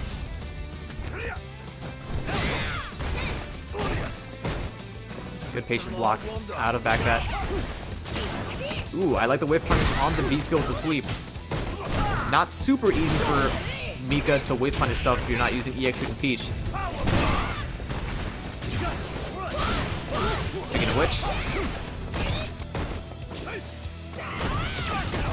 good V reversal on that drop kick. That's one of those things you always want to V reversal if you have to block it.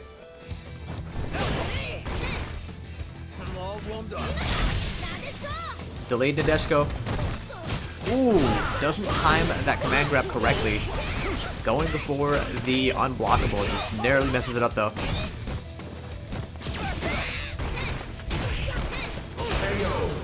Ooh, counter hit standing medium punch. So this is going to be set point here for Arlie. Final round.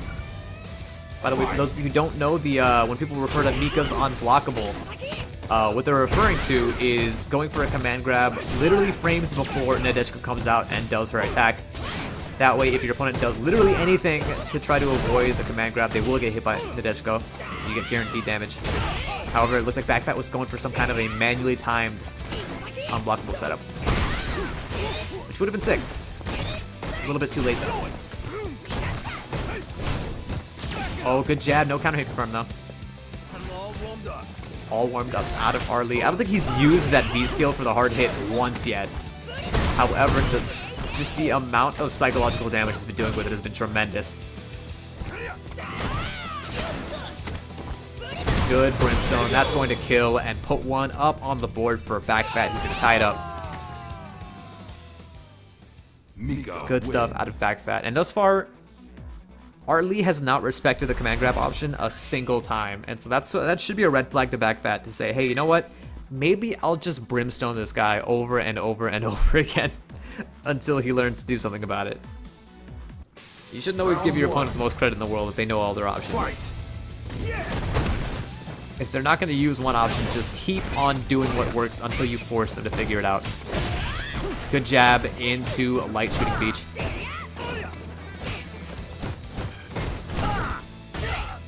Crouch medium kick. Backfat has Arlie on the ropes. Good body splash, stays in front. Power bomb, wake up safely. Wakes up with V trigger. That is not a safe option. You can just jab safely after that power bomb. There's very little that Alex can do about it. Ooh, hardly any health. Wake up critical art is going to do it. This is not going to be enough damage to kill though. Backfat is going to need one more touch after this. Whoa, no quick rise. Just means Backfat can do whatever he wants. Actually, no, I don't think you can quick rise after critical art. So yeah. Round 2. Fight. I don't think all critical arts are are hard knockdowns. I just did not know that one particular one gave her an Oki. All warmed up.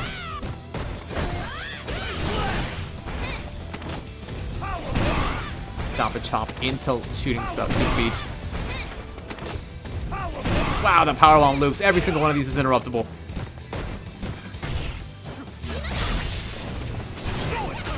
Oh, gets the whiff punish, however, does not do anything with it. Just gets the raw clap.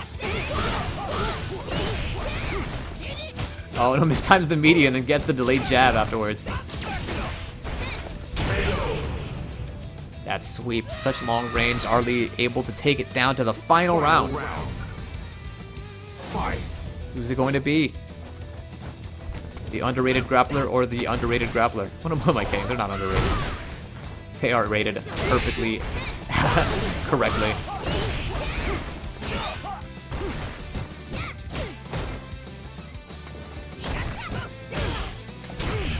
Ooh, dashes right into that boot, and this is going to be huge damage.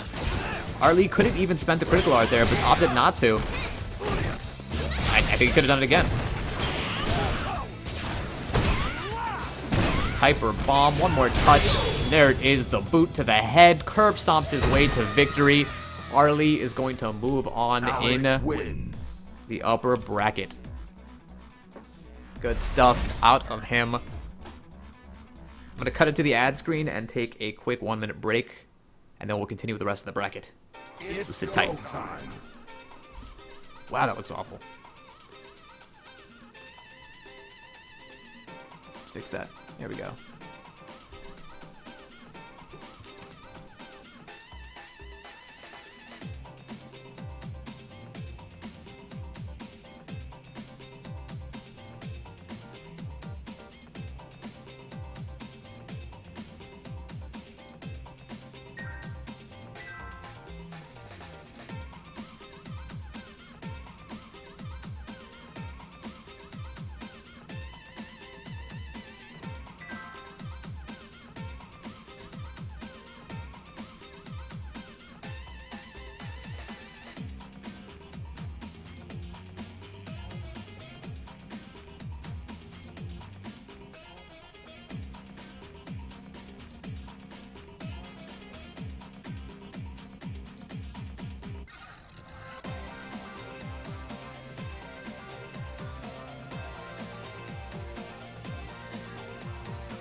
Alright, we are back. We're ready to have our next top 8 match, which is going to be Noguremi versus Cookie Cannon. Cookie Cannon already in here. Let's go ahead and send an invite to Noguremi.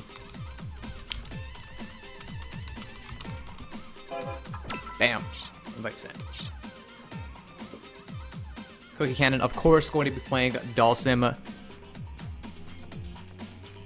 Let's see who Noguremi pulls out. Ryu set as that main, however,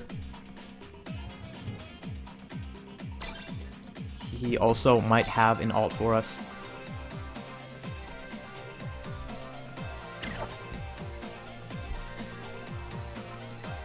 Let's do this.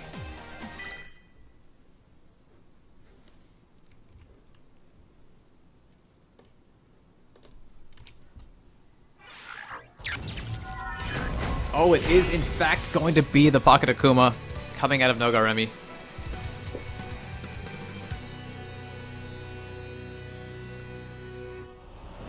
This is a bit of an interesting matchup. Akuma doesn't really have too many specifically anti-Dalsim tools. He is, however, just a solid character. So let's see how Noguremi fares here. Fight.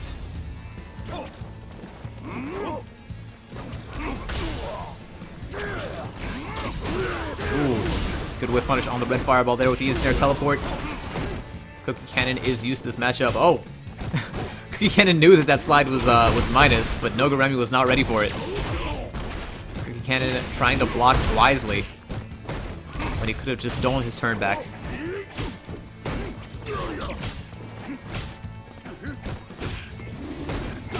Ooh. Jesus, those dives. Always hitting as low as physically possible, catching Akuma in his tippy toes. Round 2. Cookie Cannon's so good at placing those dive kicks correctly. I don't know if you've ever tried to space those Dalsim dive kicks correctly, but they're so slow and the angles are so weird. It is very difficult to learn to do that properly. But it is second nature for Cookie Cannon. Interesting usage of that medium Tatsu at Noguremi, which is pretty much completely projectile invulnerable. So it's not a bad option for punishing those projectiles. However, I don't know how much utility you can get out of that versus Dalsim. Good slide out of that fireball. Huge crush counter. Doesn't pick it up very much. A little bit too far.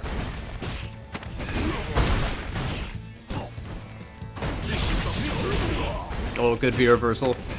Doesn't let himself cook. Finishes it with a light DP. He might have been trying to build a little bit of meter there, but he's on full anyway, so. Fight.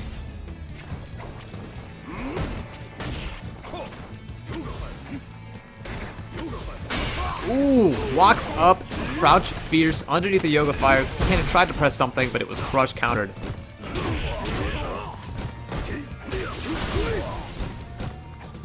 Good corner pressure coming out of Noguremi.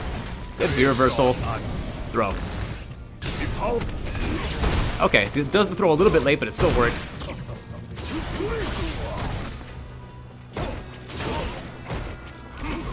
If you throw that CA as soon as the critical flash ends, that fireball will not even come out. A good strong first game goes to Noguremi.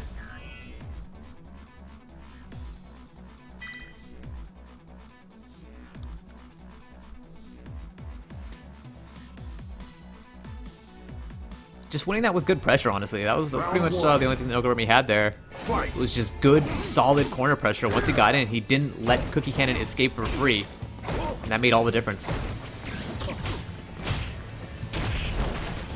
Cookie Cannon manages to get the jab there after the restand.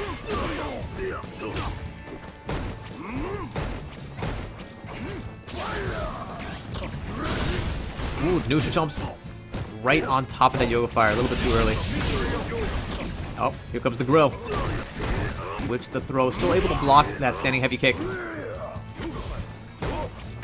All that gray life, and there it goes with one standing heavy punch. All it takes. Good anti-air jab. Ooh, I like the attempt there with that crouch medium punch to try and knock Akuma out of the sky. Just doesn't reach.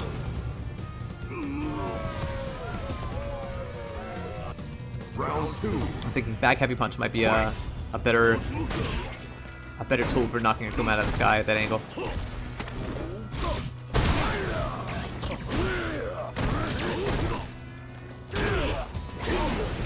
Ooh. Oh no, misses an opportunity for way more damage, but still manages to get a punish.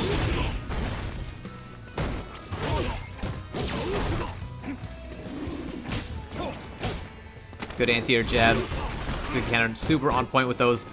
Mistimes that meaty sweep. It's too early of all things. Whoa! Messes up the dive kick input, but still remains safe. Just creates a little bit more space than he wanted to. Good blocks on the instant overheads. How do you do that? That's amazing. Block not one, but 2 instant overheads. One out of the instant air teleport, and then another immediately afterwards. That was pretty sick. Unfortunately, even after blocking those instant overheads, the round still went to Cookie Cannon. But that just means that we get to go into a game 3 between these two.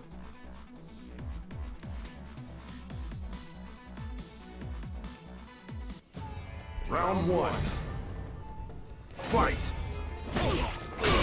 Ooh, good crush counter there out of Nogoremi. The stand feeder, such a great button out of Akuma. Great priority, great range, and crush counters. A lot of people, when they pick up Akuma, they feel like they can use crouching heavy punch for everything because on paper it's such a good button. But when it comes to pussies, nothing beats that standing heavy punch. It's not advantageous on block, but it's just such a good button. Round 2. Fight. Okay, good pick up there off the crouch heavy punch. Can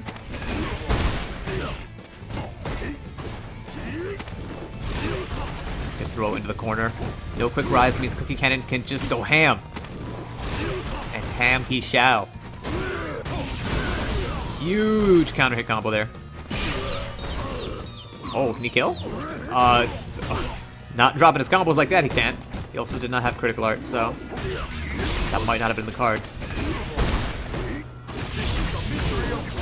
History of Yoga, EX Fire. Nogoremi spends all of his bar. What hit him? Final round. Might have just been a button out of that instant teleport. That was interesting though.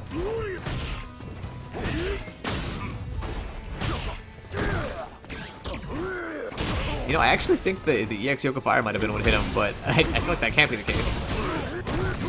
Ooh, almost gets the confirm out of the Yoga Fire there.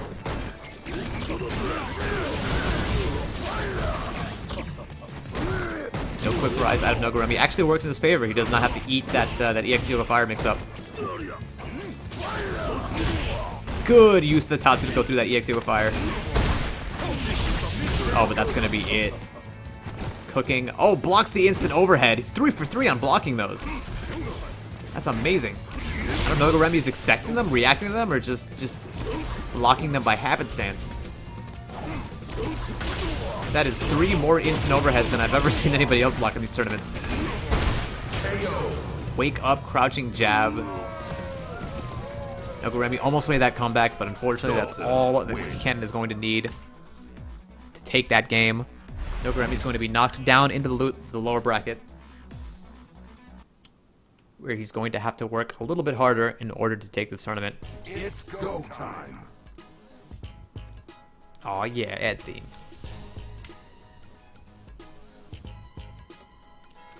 Meaty Demon. Yep, Cookie Cannon takes it 2-1 over Nogoremi. And our next match is going to be between Backfat and Perf. So let's go ahead and send those invites. Ah.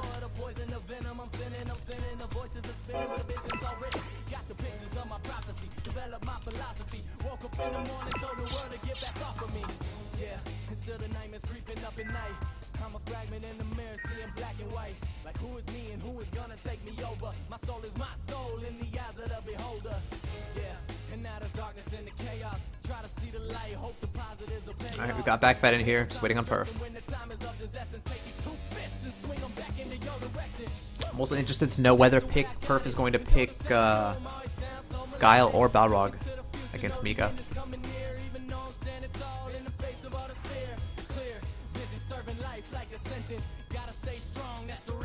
send another invite to Perf. Oh, he's in. Alright.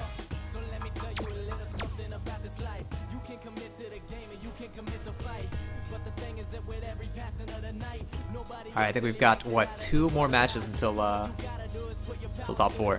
Yep.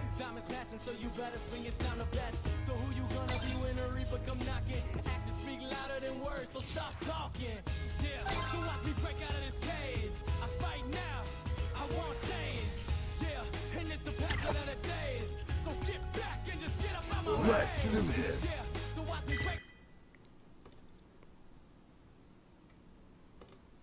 Oh man, I was enjoying that Ed theme.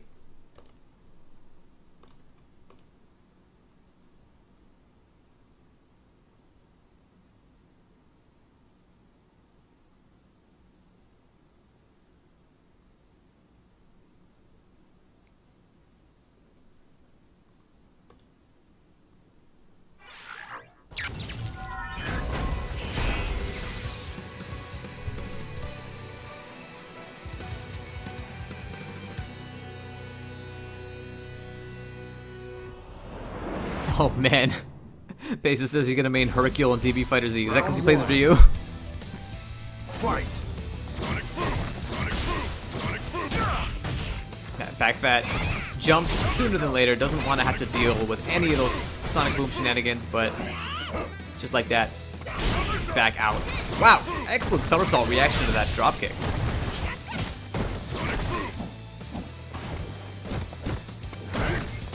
Ooh, good patient blocks on that upside down kick, but unfortunately gets EX flash kicked immediately afterwards. So happy that you were able to block that upside down kick, and then the somersault just comes out. Such a demotivator. Good reaction to the V skill actually with the EX bloom, knowing that it only has 1 hit of armor. Delayed Nadeshko, no mix up. Ooh, back fat tries to do something there.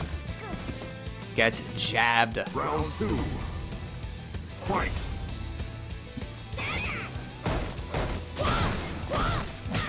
Good punish on that EX Peach.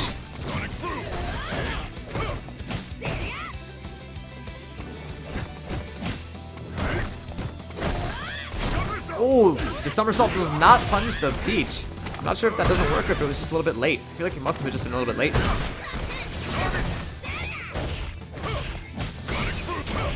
Oh, good confirmation into the sweep. You gotta hit that Sonic Boom with just the right distance for that sweep to connect afterwards. Very convincing game 1 there out of Perf. Guile wins. Yeah, thus far there's no Hercule confirmed for Dragon Ball FighterZ, but I feel like they have to put him in. If they're gonna put in freaking Ginyu, they gotta put in Hercule.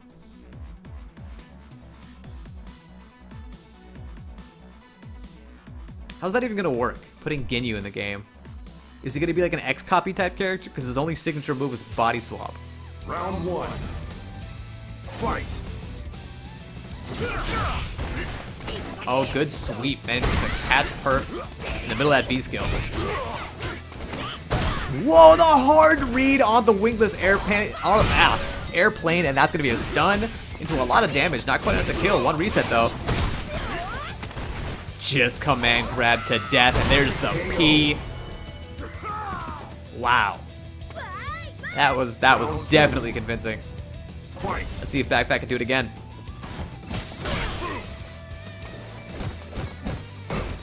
Good patient blocks.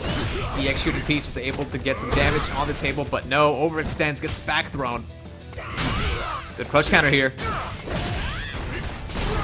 Wow. Are we gonna see a stun? There it is. Is this going to be a kill? No, just barely not enough damage to kill. However, this is going to be... Whoa, drops it. Yeah, Rep, if you want to hop in, go ahead. I'll invite you into the next room. Fire the game up. Wow, just like that, a quick turnaround out of Backfat. Just immediately turns the tides. On Perf, does not deal with any of that zoning nonsense. Says, you know what, all I have to do is get in once, and then it is a wrap. And sure enough, that's what Backfat did. Round Mixed 1. up Perf to death. Fight.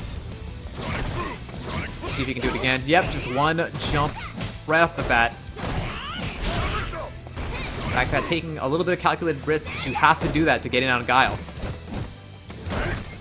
Good patient blocks. No EX flash kick there after the upside down kick, and it would have worked. Oh, here we go. Huge punish. Dropped. Oh, no. Cannot afford to be dropping stuff this late into the tournament.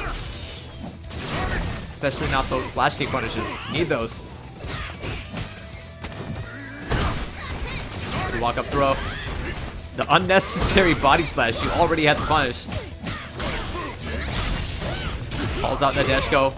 Good salvage there. Nadeshko with the save, and this is going to be good corner carry and good damage. Brimstone, another setup. One more hit is all it takes. What's it going to be? Oh, no. Backfat tries to bait the somersault, and it doesn't come out. And then Perf DPs. Fight. Oh, whipping the slide. No anti-air. Perf a little bit more hesitant to throw out booms. They've been getting jumped over.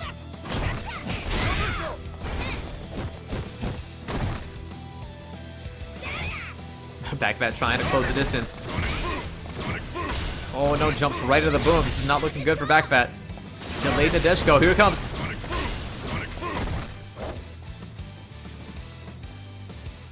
Oh. Big jump in out of Perf. It doesn't pick it up for very much damage at all. Okay, meaty sweep, still punishable. That's going to be it for Perf, taking it in game 3. Guile wins. Perf moves on into losers semis. And unfortunately, that's going to be it for Backfat, who's going to, I believe, get knocked out of the tournament at this juncture. Time.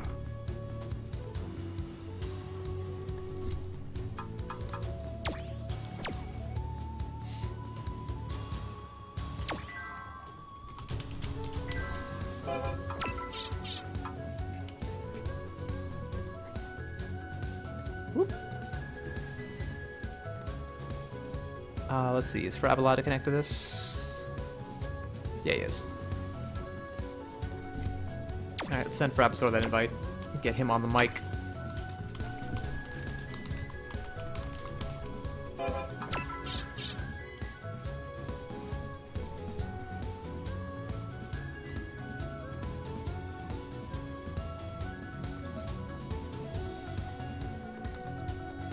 Alright, our next match is going to be, let's see, we just had Backfat versus Perf in a very, very close 2-1 for Perf. And our next match is going to be Nogurumi versus Paces X. Nogurumi already in here. Diligent AF. Send that invite to Paces. Let's also see if we can get Frab in here.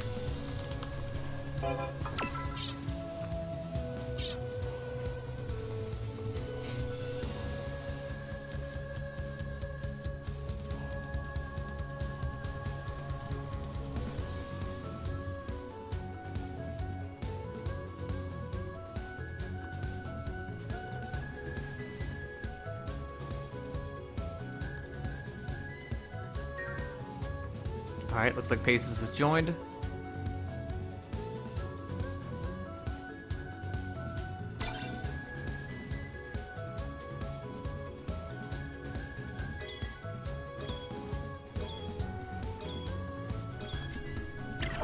Alright, go ahead and get started whenever.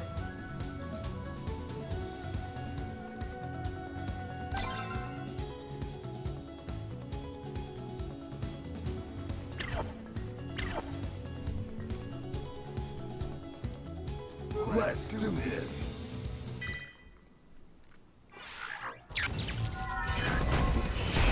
Alright. Our next match is going to be Nogurumi versus Paces X. Nogurumi using Mika. Okay.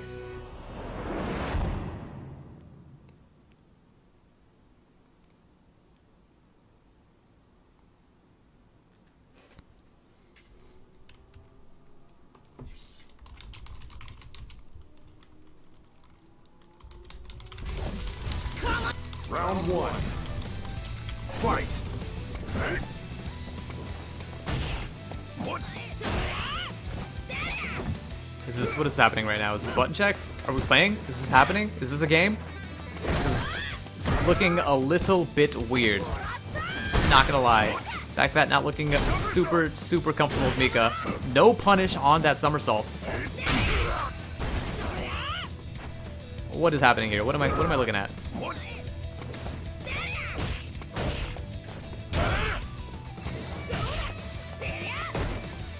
Should I just cut the stream? Is that what I should do right now?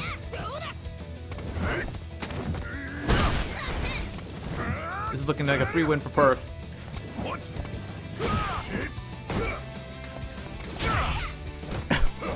What am I looking at? Is this a bug? Is that what's happening right now?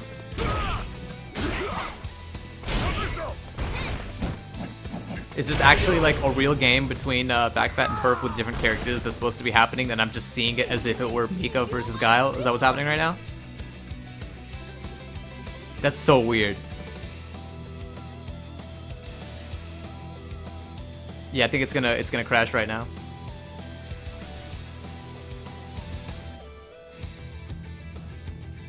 Thanks, Capcom.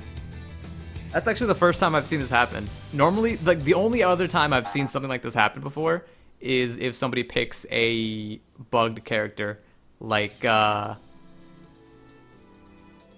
do this. if somebody picks a bugged character, like a DLC character or something. Okay, this is what the match was.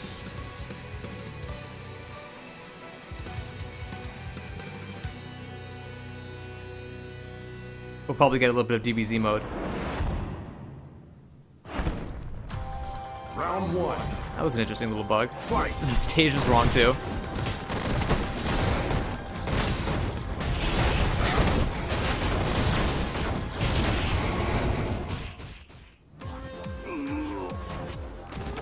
Alright, looks like Paces X finally managed to wear down Nogoremi in that first round. Let's see a little bit more DBZ mode.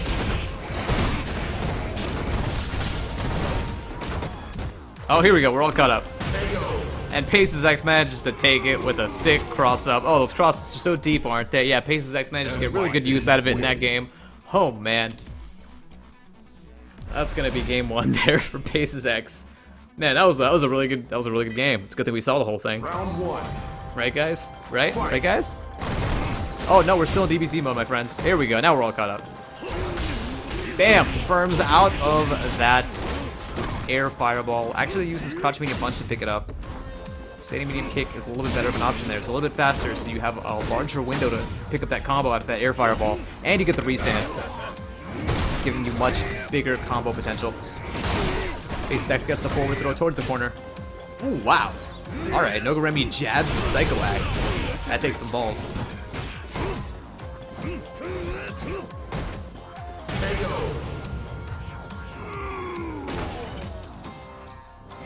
Round two. Fight.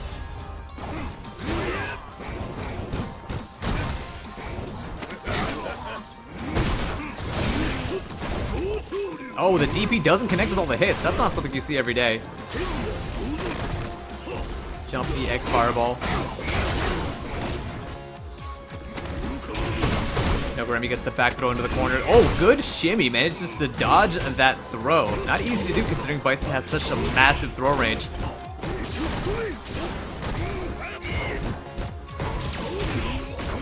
Good V reversal there. Paces X sitting on a lot of white health. However, he just needs one win in order to move on. Ooh, wow. Nogoremi manages to walk under after that anti-air, and Paces manages to block marvelously. That was such a subtle walk under as well. Oh, good DP to answer that devil's reverse. Again with the DP to answer the devil's reverse. What's crazy is these are cross-cut DPs. He has to input those in an interesting way to get them to actually come out in the right direction. Final round. Still sitting on game point for Paces X, but Nogoremi's looking like he might be able to bring this back.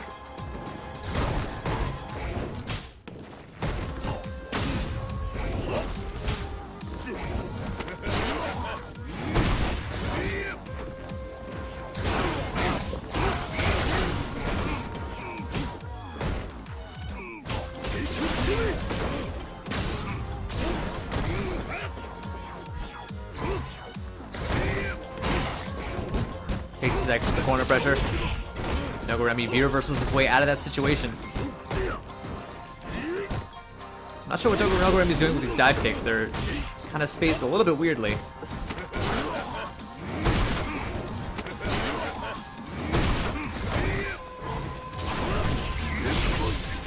Okay, interesting little stamina kick V-trigger activation. It seemed like that should have worked, but Noguremi was a little bit late on the uptake there. Bison wins. And that's going to go to Paces X.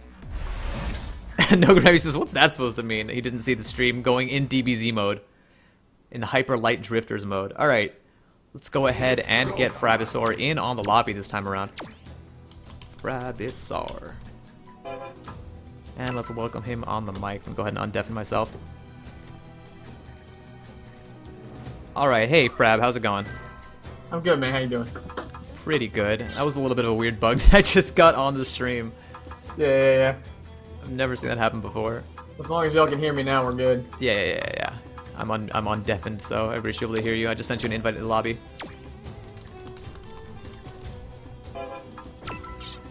Let's see. Our next match is going to be... Oh, whoops. I had to accept that. I'm like, I pulled the thing up and then didn't actually accept it.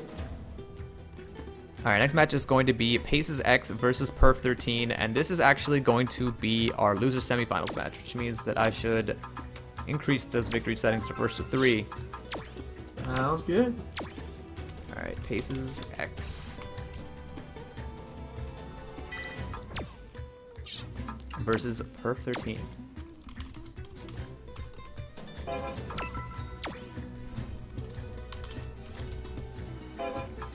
I think you left off the, yeah. There we go. Pace X, not Pace is X.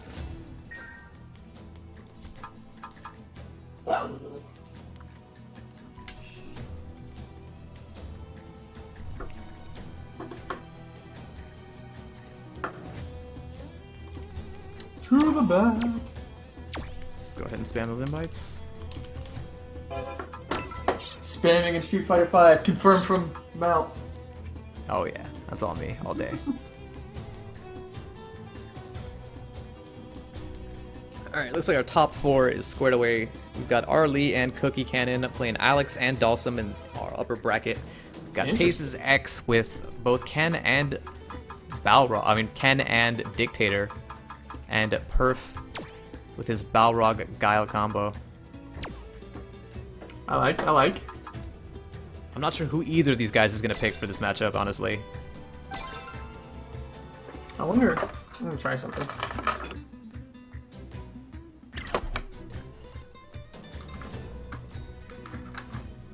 Let's do this. Can you still hear me? Yeah. Okay, cool. I was wondering if plugging my headphones would override the microphone. So I'm trying to use my better microphone for the commentary. Gotcha.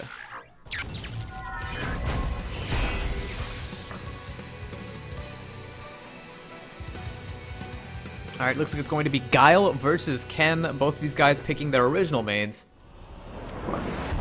Pace also has a Dictator? Yep. Is that correct? Paces has also been playing M. Bison, and Perf has also been playing Balrog. Although he's been sticking to Guile this tournament. I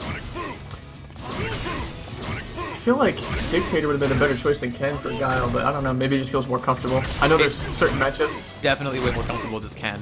However, he has been getting a lot of mileage out of that Dictator. Ooh, counter hit back medium punch doesn't pick it up very much.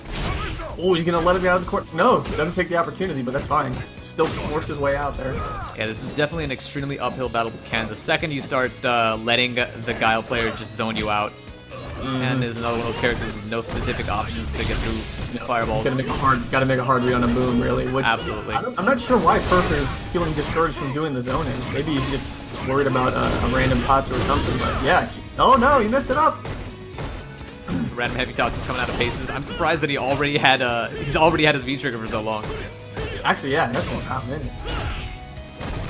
Anything though, I mean, this is.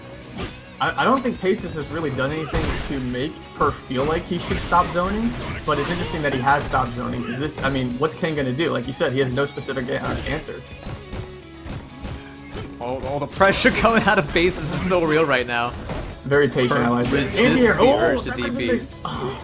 He got the jump that he wanted. He just wasn't ready to flash kick. He didn't feel confident in having the charge. Fight. Oh, Paces tries to do something. Instead, he just ends up eating that EX boom to the face. Yeah, Paces is not afraid to jump in, and he has to not be afraid to jump in. You do, yeah. You can't be quite discouraged from taking your chance to get in there. You gotta what else are catch you gonna do? your opponent's rhythm before it starts. Jump over those booms. Excellent read there. Yep, can take his damage and the corner control, which is very good for him. Here come the throw loops. Oh. Opposite with the crouching light kick. Using that wonky light kick for the air-to-air, but it worked perfectly. Yeah, the jumping Overheads. light kick. Oh man, Perf needs to be paying attention. That was a free punish there. Wow, They didn't need to connects waste to the that height of that crotch fierce. Point blank fireball. Again, I mean, I like that he's getting back into it now, but Perf has very much been discouraged from zoning for no real reason. I mean, so what that Ken is jumping? Then just chill out and hit your flash kicks, you know what I mean? Yeah, I think Perf is trying to find some kind of an unpredictable rhythm, but he's up against Ken is the problem. I think he's Trying to just too put a Ken afraid. player into your rhythm is just the thing that's not going to work. I don't think he really needs to as much as he needs to relax and be the there you go, be the wall that Guile is. He's just so afraid of Pace doing something crazy, which is like, yeah, I get that, but at the same time, you know, don't stop being Guile just because he might do something crazy. Ooh, eats the step kick, trying to create some space, and that's going to be game 1 for Paces. Ken wins. Yeah, I just saw there's, you know, Pace just kept the tempo up, and Perf never could settle down to do his zoning, and that's, you know, I think that's something that might be difficult for Guile players or even just zoning, you know, characters when they're learning, is that to be able to play your zoning game even when the tempo's high. Absolutely, yeah. It's because very they kinda- easy to play zoning when your opponent is just being passive and slow. It's slowly trying to make that distance. But when your opponent is playing like Paces is right now, just jumping around, tattooing around, yeah, you absolutely have to know how to maintain that same level of zoning without crumbling. Yep. There's the Fine, jump you in. got jumped in on. It's okay. He needs to not be discouraged though. Like this is how he wins the matchup. Is through zoning. So we'll see. We'll see how he Dropped responds. 2 combos so far. See, that's fine. No challenge even on that step kick. Still just letting Ken. I guess he's afraid of the random jump. He's letting Ken have a lot of mileage. Good autocorrect. Yeah. Oh, Oh, just do you've it. seen that all day out of Perf. Just upside down kick into EX flash kick. Well, if we both know that you're minus, it's not a bad time to go for the gamble, you know? Absolutely. Now he just needs to play it cool, honestly. If Perf will just relax, this is his game. Walk up. There it V is. skill. Or Jab V-trigger. into flash kick. Yeah, the raw V trigger not going to work in Pace's favor there. I think Pace probably wanted to dash out button into it, but he got a little ahead of himself. Yeah, that's very possible. There's the There we flash go. kick. Flash Ooh. kick. There you go, Perf settling in now, getting much more comfortable playing the wall. I don't know a single person, no matter what level of competition that you play at, that doesn't struggle to neutral jump from the heavy boom. Everybody lands on it. Nice overhead though. Oh, yeah, I never And even connected tried. this time with the Tatsu. Good Double overhead. overheads. Use the bar. It's going to be about one touch away for Perf here on the loss. Oh, he goes for the cross up, corners himself. This might not be wise, but Perf just tries to create space. It doesn't look like he's very comfortable playing any kind of offense with Guile. No. And that might be what's blowing him up here. He's very afraid of Ken when he's close up, which he doesn't have to be. I get it, but he doesn't have to be. And now he's aggressing. Why would you aggress with Guile? Yeah, playing the zoning game here is definitely more effective, but when you're in Ken's face and plus like that, you should take that offense. Oh, Again, of course. Guile has some ridiculously powerful offense. You know how to use it.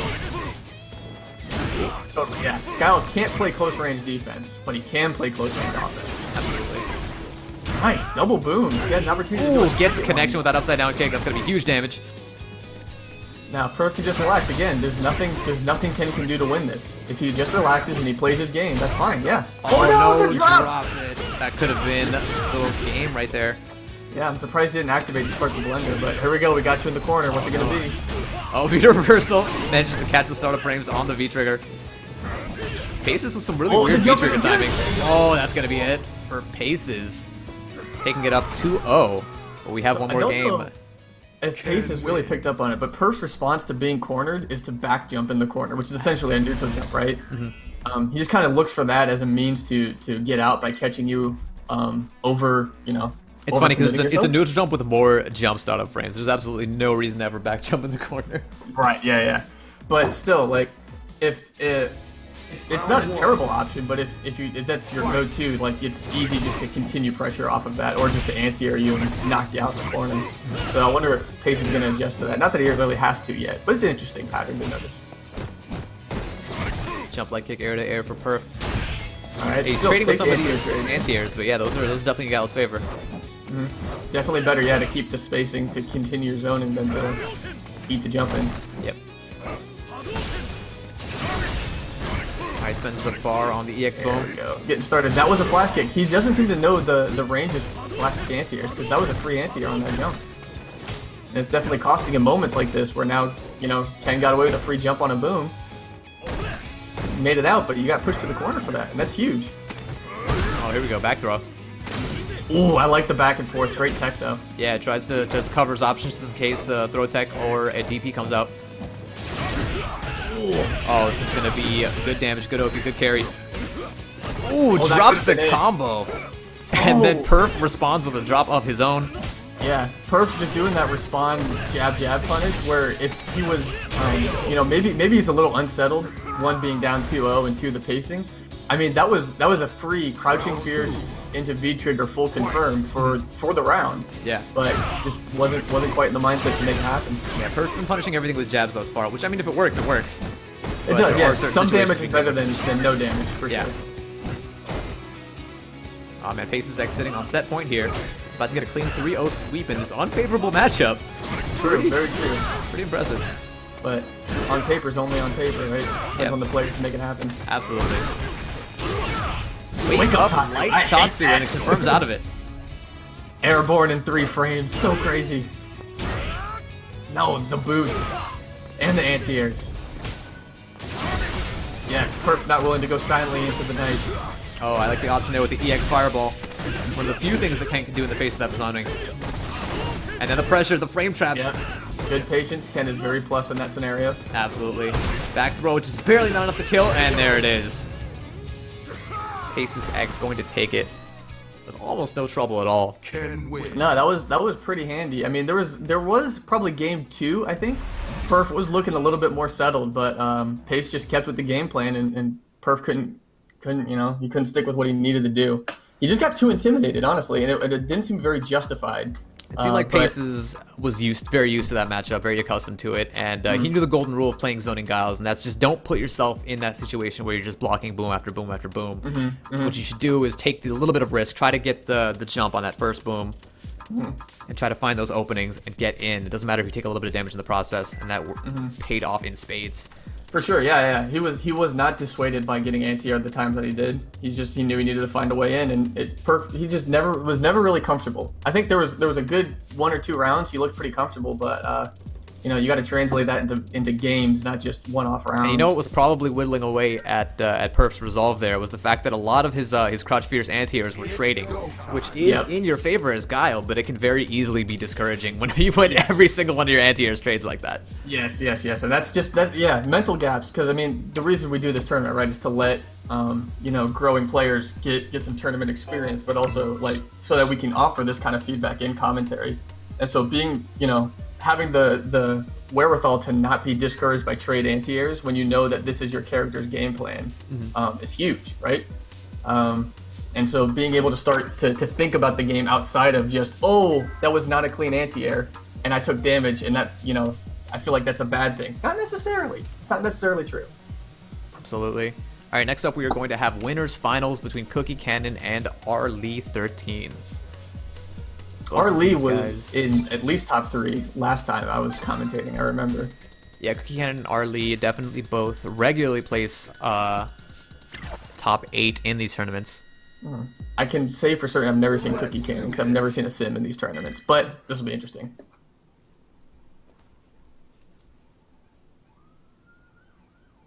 Yeah, this matchup in particular is a little bit weird. Alex versus Dawson.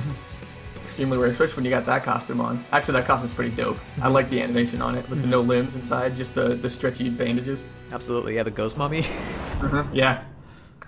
That was funny. I called him a mummy, and someone pointed out, he's like, no, he's not a mummy. There's a body inside for it to be a mummy, dude. That's something else. I was like, you know what? You're right. It's just a wrapped up ghost. Yeah, for real.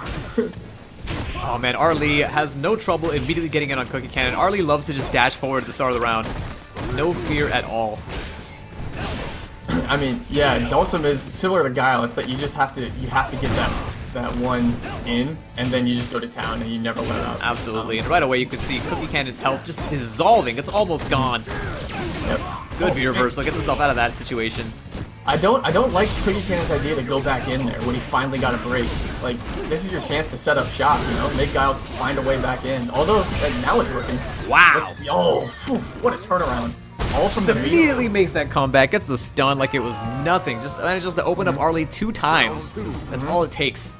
Yeah, the V-skill gave him the turnaround, but when he went back in before that, seemed a little hasty. Yeah, Cookie Cannon definitely plays a very active Dhalsim, very rushdown Dhalsim.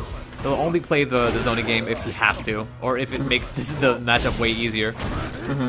Which this would be one of those matchups. This is a pretty free zoning matchup. Alex has to make, yep, like that. He has to make a hard read to get in. And now, Corner Town, let's see what he's going to go with. Oh, another good reversal. I like it, keep him. Keep him pinned. White, lots of Grey Life across the board. Finally gets the punish and the block on that sweep. Alex doesn't super need the V trigger in this matchup, as much as he just needs the pressure like that. Wow, Ooh, a double one. stun gun. Just, again, Cookie Cannon's health dissolved away. He managed to create gray health and take it away 3 times with those V reversals. He's been using that to so much success.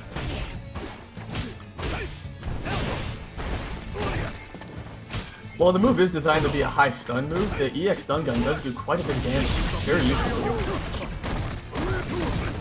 Finally getting a block on the teleport though. He has Tries to get a hard sitting. read on that EX knee smash. Isn't able to catch anything though. I think he was thinking air teleport it could catch, but no, not quite like that. There we go, getting some blocks on the teleports. Struggling to block those. Cookie Cannon, if there's one specialty that I say he is completely unmatched in, is definitely at spacing those dive kicks and slides perfectly, and this is gonna kill. Yep. Oh wait, no, just barely not enough for the kill or the Sniper, stun. sniper. Blocks the overhead. Oh, but he knew! He knew! That was a need to activate. Okay.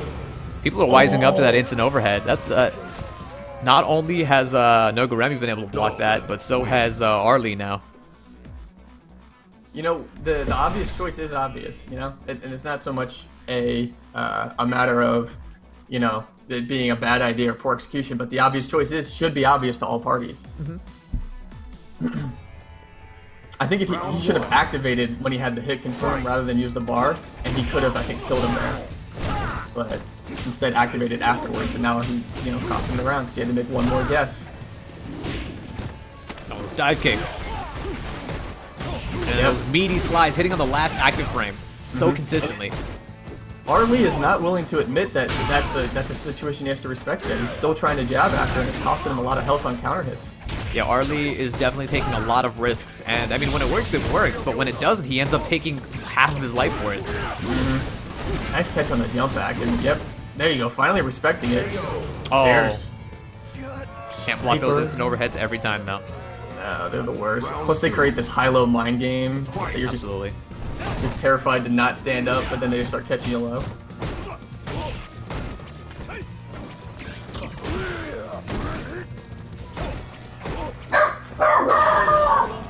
All warmed up, Arlie. Trying to convince Cookie Cannon to come in, I think, with that V skill. I don't think he was reasonably trying to use the hard hit for anything. That or maybe just something to have, you know? He's like, oh, I'm stuck in neutral, I might as well like gain Might as well just something build while some I'm here. resources. Gain something while I'm here. Oh, the jab was too early. Did not turn around yet. See, now those are opportunities. That really slow fireball from Sim, if you're charging, that's your EX elbow chance to go ahead and get in.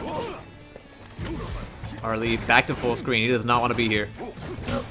Being very patient, Cookie Cannon this round. Ooh, those instant overheads, if they don't kill you, they're actually punishable on hit. Could have slash elbowed or something. There we go, getting started with the play. The slide. Caught him walking backwards. That's all it takes for Cookie Cannon to put another one up on the board, moving up 2-0.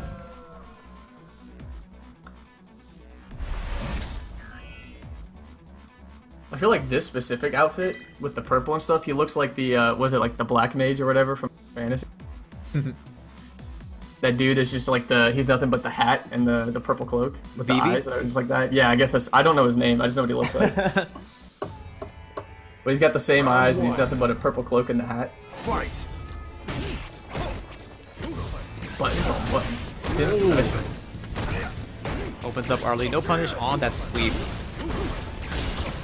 Yeah, making a lot of work with the teleports. Arlie is struggling. I can't believe that Arlie managed to challenge in the middle of that, interrupt in the middle of that drop combo. Oh, that's the worst when you're chasing Sim down and he just slowly floats out of your range. Absolutely. There it is. Finding the punish. Maybe he was listening to his stream. Wow. Managed to hit that Yoga Fire on the way up. Yeah, Arlie's just getting frustrated now. The impatience. It's really showing. I mean, there was maybe, other than the dropped opportunity, like one other combo. The way that Arlie's playing, you could tell that if he had a DP, he'd be using it right about now. Of course, yeah. He's just walking into everything because he's frustrated that he can't get in, which is part of Sim's design. It's a psychological game of frustration. Nice, I'd like to see excellent. more. I'd like to see a lot more EX stomp out of Arlie to try and get his way in, because That would that be is good, completely yeah. projectile vulnerable. Perfect way to call out those Yoga Fires. Very true. Yes, here's an opportunity. No activation though. Goes for the power bomb, but the backdash Cookie Cannon is ready for it. Fully charged Sledgehammer, gonna completely whiff that one. Oh, okay. Here we go. Good Sledgehammer. I was actually wondering to myself, yeah, how worthwhile is Sledgehammer from that range? Because even if he parries something, can he even make anything out of it? And as you saw, Apparently parry so. to the hit. Yeah. He just got thrown right after. Nothing. No follow-up. I think he did parry a standing heavy punch there, which is one of the buttons with the most recovery on it. But just like that, that's it. It's over. That's going to be a 3-0 sweep for Cookie Cannon. That ended quite quickly. Unfortunately, that's going to knock our lead down into losers finals, and Cookie Cannon is going to move on into grand finals. Let's take a look at our bracket and see who he's going to be facing. I feel like Cookie should just go ahead and stay since he's definitely playing next. Oh, you gonna leave? Yep, he left. Doesn't matter. Let's go ahead and give that one to Cookie. Advance that one on, and we're going to have losers finals between Arlie and Paces X next up, and they're already in here. So let's go ahead and let them get on with it. Oh, he's back. I mean, it makes sense. He's definitely playing next, so.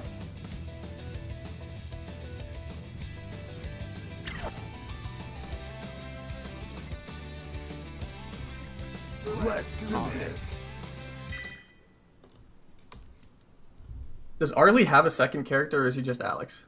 Arlie used to be a Karen main, so he does have a Karen, and he will bust it out every now and again, but he does like Alex better.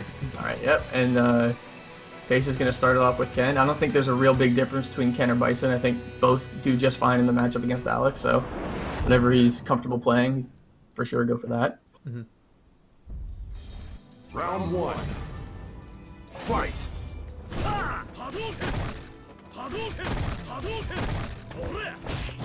Playing with also, arguably like, some of the worst fireballs in the game, but still able to zone Alex out because poor Alex. I think Ken actually does have measurably the worst fireballs in the game. It might be true. I'm not positive, but I'd put my ring in the hat. If I had the ring in the hat. Ooh, nice trade. Gonna go in close some space, but that is Not a bad punish. misplaced sweep. Ooh, no checks on the run. Getting in for free. Excellent confirm off of that standing jab. Arlie not challenging that back medium punch. Ooh, I like good sledgehammer. Ooh, we're using the anti-air. I do like Pace's patience here, though, because a lot of Alexes like to hit a button, and then even though knowing that they're minus after, just cancel into the sledgehammer to catch your response. Mm-hmm. So they kind of steal the turn away while they have the trigger activated. Oh, interesting. Arlie parries the fireball and then just lets it sit. Ooh. Round two. Fight. Ooh, where's the anti-air out of Paces? Looks like he tried to jump like kick that one. But yeah, he looked for some kind of air there. Definitely didn't work in his favor, though. Ooh, approach counter sweep. Here we go. The blocks, the light tops, some good punishes. Very More nice. OV. Helicopter tactics. That was an excellent read on that wake up Tatsu. Arlie looking much better now. Getting him mixed Oh up. no, dashes into the EXDP. Everything about that was going so well for Arlie until he just decided to go help him out. Just on that decided to DP. dash forward. Wow, the hard read on the EX knee smash, and that's gonna be it. Yep. Letting him get away with the heavy kick tatsus though. I mean, those are -2. It's your turn afterwards. You get to jab. Final round. Fight.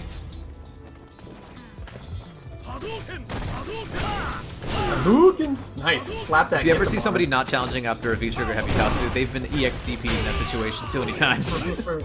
But that's the thing though, is that, and I guess maybe I'll save it till after this round because we need to see what Arlie's gonna do. Excellent wake up there. Not sure if it was a reaction or if he just went for it, but it still worked, and now the momentum has totally flipped. We're going to the other corner. Yeah, full corner carry. Paces X putting on some great corner pressure, working on a stun even. Here it is.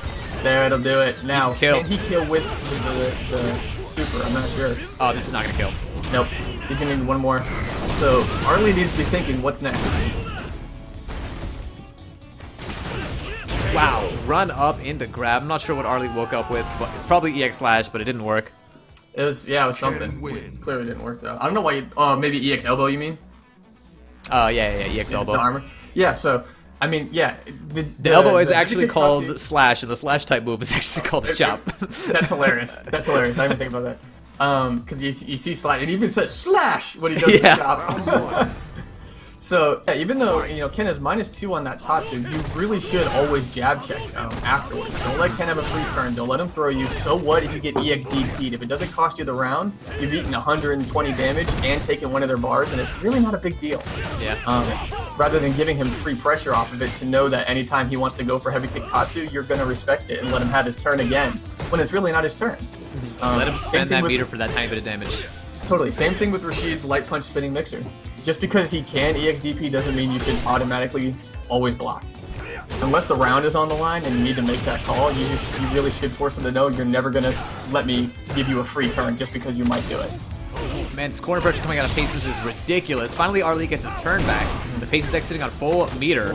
And this is one of those -4. situations where DP is enough to kill, and they're... Oh, no, this is the first hit. Wait, oh, and the parry on the overhead! Parries the Let's go! overhead, and this is... And he gets Oh, it! Punish! Wrong no, button! the It's lariat not is that not minus. fast enough to punish that DP V-trigger It's not cancel. Akuma. It's only -5. Oh, he had that. He just didn't know. He knew it was a punish, but he didn't know which button. I think what he was doing, he was autopiloting just a little bit there, and he just continued with what he was about to do. Not thinking Excellent about read, the... though, on the wake up. It's such a bummer he missed the punish.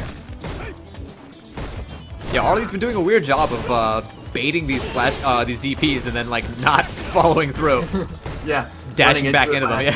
Yeah. Oh, anti-air slash. Nice overhead, and he gets the combo. Oh, he whiffs the Drops the combo. DP. Oh, and then Arlie does not get the punish.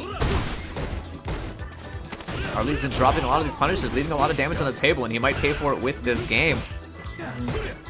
Yeah, Pace just kind of. Oh, jeez, these lows! Just the endless lows coming out of Paces. Crouching leg kick, standing leg kick, crouching medium kick. It doesn't matter. He's just fine to poke away. He didn't need anything specific there. Half health to less than 10, 15%. He's good. Every poke's worth it. Absolutely. I like Pace is showing some really good awareness on when to just take his damage and chill and know that things don't matter. Like that, when he was in the corner there. No need to overcommit. Just gonna kind of dash in, give you some pokes, back out. Because I don't want you to turn around on me, and I don't want you getting out of the corner. It's very smart. There are definitely huge holes in his strings, and there's a lot of openings in his game plan. But the fact that he's just able to play at such a fast pace and just keep up the momentum like that, not give his opponent time to think. That's a strong suit right now. It definitely what's working in his favor. Absolutely, absolutely. If Arlie was checking those dashes with jabs or something like that, I'd be very curious to see if Pace would keep doing it, and that'd be a different conversation. Yeah, very nice. Good EXP. He knew the option on if to throw whiff, and he was prepared. That was very good looking. Yeah, here comes the kill. Very great round from Arlie. Got his punish finally on the DP bait. Yeah, if he could just hit all of his punishes, he'll have a lot less trouble here. Nice, and he's jab, anti-air. anti-air. Yes. Things that have been missing from the game plan coming in here in game 3. Looks like some lights turned on in the noodle for Arlie here. I was a little bit upset that Arlie did not take the command grab after that jab anti-air. There's so few situations when Alex gets that true grab mix-up. And Pace hasn't really been jumping out of pressure, and I think it's because he hasn't shown him how much he's going to grab him. Because he even got command grab into dash up command grab, which is, as soon as you see that, you should know that that's unbelievably minus. Immediately goes for it there. Yeah, Arlie likes to go for take command grabs and dash up command grabs a lot, but when it comes to the true command grab mix-ups, he needs to just leave them on the table. There, he had one just now.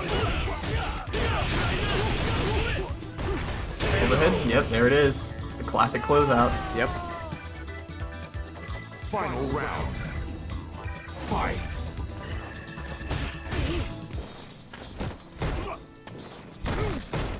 That drop kick is so hard to anti-air sometimes. Oh yeah, absolutely. Nice anti-air. That's the big boy anti-air right there.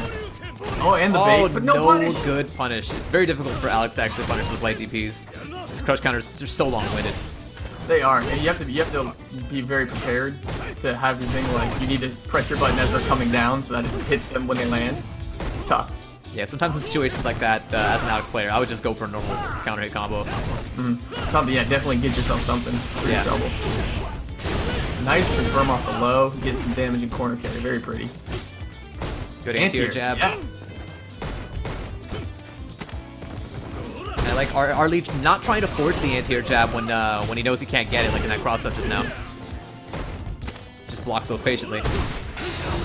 Oh, wake up critical out, of course it worked, and that's going to be game 1 for Arlie. Bam. Planting trees, man. Alex wins. Yeah, and, you know, I don't necessarily blame Pace's X for falling for that, because Arlie has not shown that up to this point. But whenever you're up against a no DP character with full critical art, you've got to be aware of that option. Yeah, at some point they're gonna have enough. But also, if I'm not sure how much. Again, it's a question of how much they're paying attention, how much they're just making decisions, you know? Yeah, considering how quickly, how fast-paced Paces is playing, he probably was not paying attention to that option. Oh, for sure. Well, that, and if Arlie's noticed that Paces has never once not done something on Arlie's wake-up, right? Paces has always done something on the wake-up. He's never backed off for any reason. So why would I believe you're ever gonna not, you're gonna back off? Yeah, X0 points out the Arlie special, wake up the critical art. Yeah, that's absolutely the Arlie special.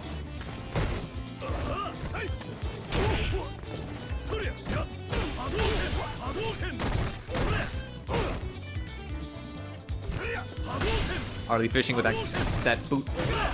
Yeah, looking to play at ranges outside of what Ken can do, but he's a little bit off right now. As you can see, there he was again, just a little bit off. He needs that boot to just connect at the edge of Ken's body. Yeah, the range and the rewards of that boot are very, very good, but unfortunately it's very easy to whip punish that button. Very easy, yeah. It's like charged heavy punch. Ooh, that's gonna hurt. Doesn't pick it up, but he might not need to. Just one more touch, and there it is. Alright, set point here for Paces X. He just needs to win one more round. To go see Goodson.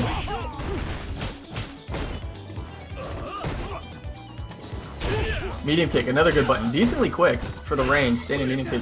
It's only a poke, but hitting still. with a lot of those counter hit back medium punches, but he's not going for the counter hit confirm.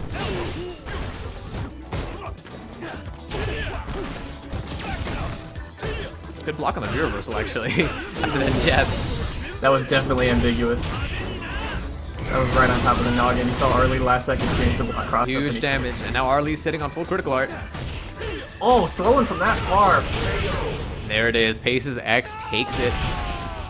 Moves on into grand finals from the lower bracket. Wins. This will be an interesting grand finals, in my opinion. I think Pace is gonna have to play Ken all the way through. I think Dictator does not do well against him at all. But we'll see. We'll see. It's interesting. Yeah, I think that is the character of choice for sure in this matchup. Arlie, though, third place. Rewind. Valid. Yeah, good stuff to Arlie, managing to take third place with Alex. Let's go ahead, hop to the back. And we're gonna have Cookie Cannon with his Sim versus Paces X. Who's either gonna be picking Ken or Dictator? I think he might go Ken in this one. Yeah, I was just saying, I think he has to play Ken all the way through. I just think Dictator does not do well at all against him. He does not have the mobility. And sure, you've got EX doubles reverse, but honestly, Sim can just wait till the last second to slide usually. He has one of the few characters that has a pretty decent, consistent option. A lot of characters really don't have that, and Sim is one of them. Or of course, you know, the strike invincible teleport. He can just go ahead and wait till the last second and teleport just to not have to deal with it. Let's see if I can find who knocked Pace's X into the lower bracket.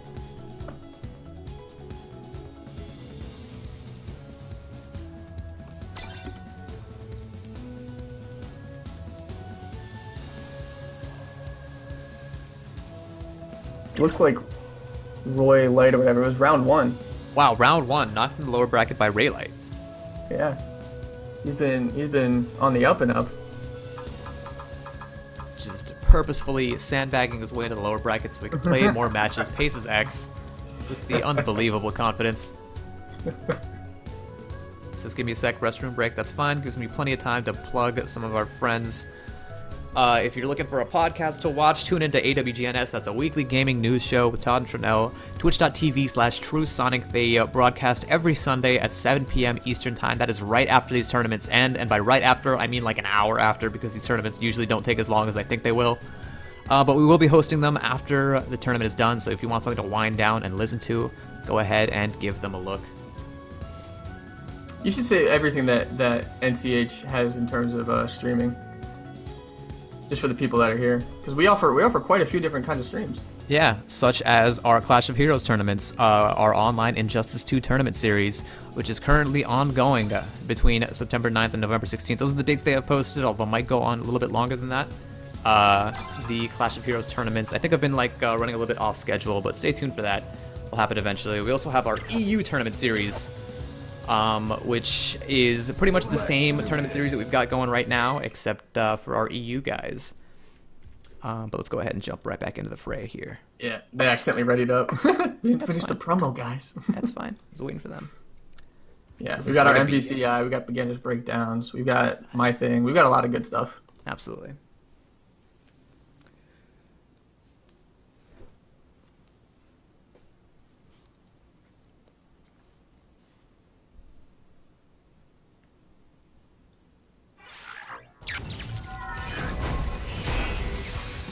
Going Bison, man. Right. Pace's X going to be busting out the Bipson, the Devil Bipson, the Diablo 2 Bipson.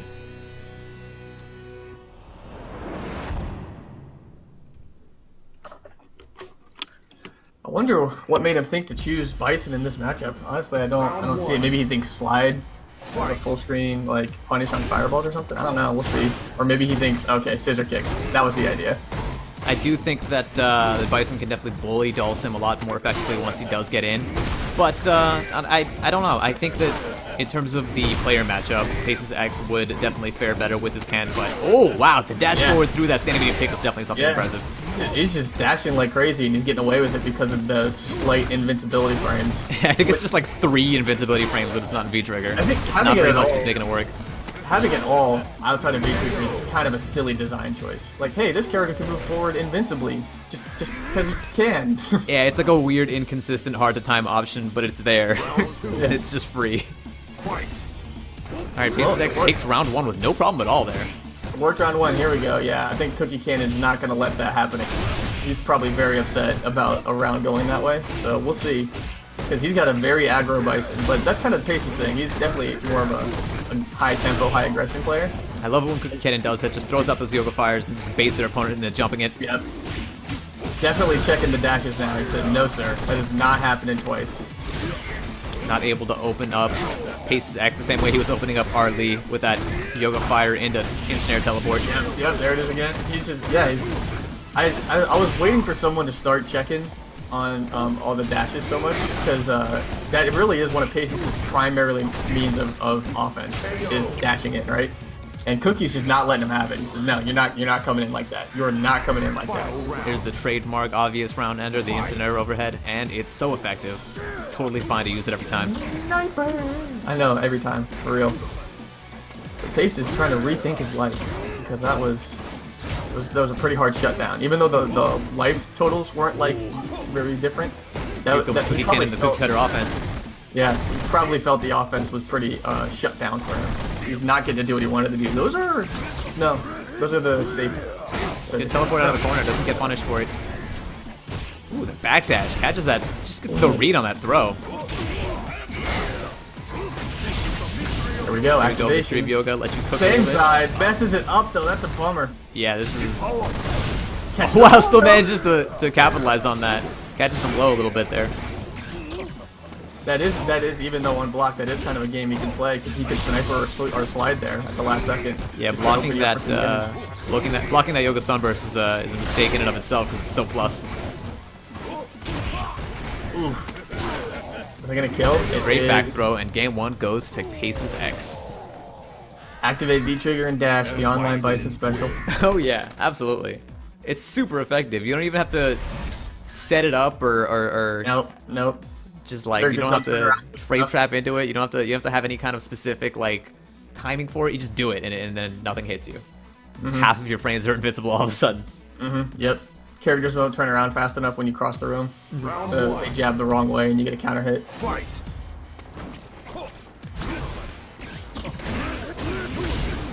Let's see though, I'm sure that was, I mean, without a doubt, that's a frustrating way to lose, right?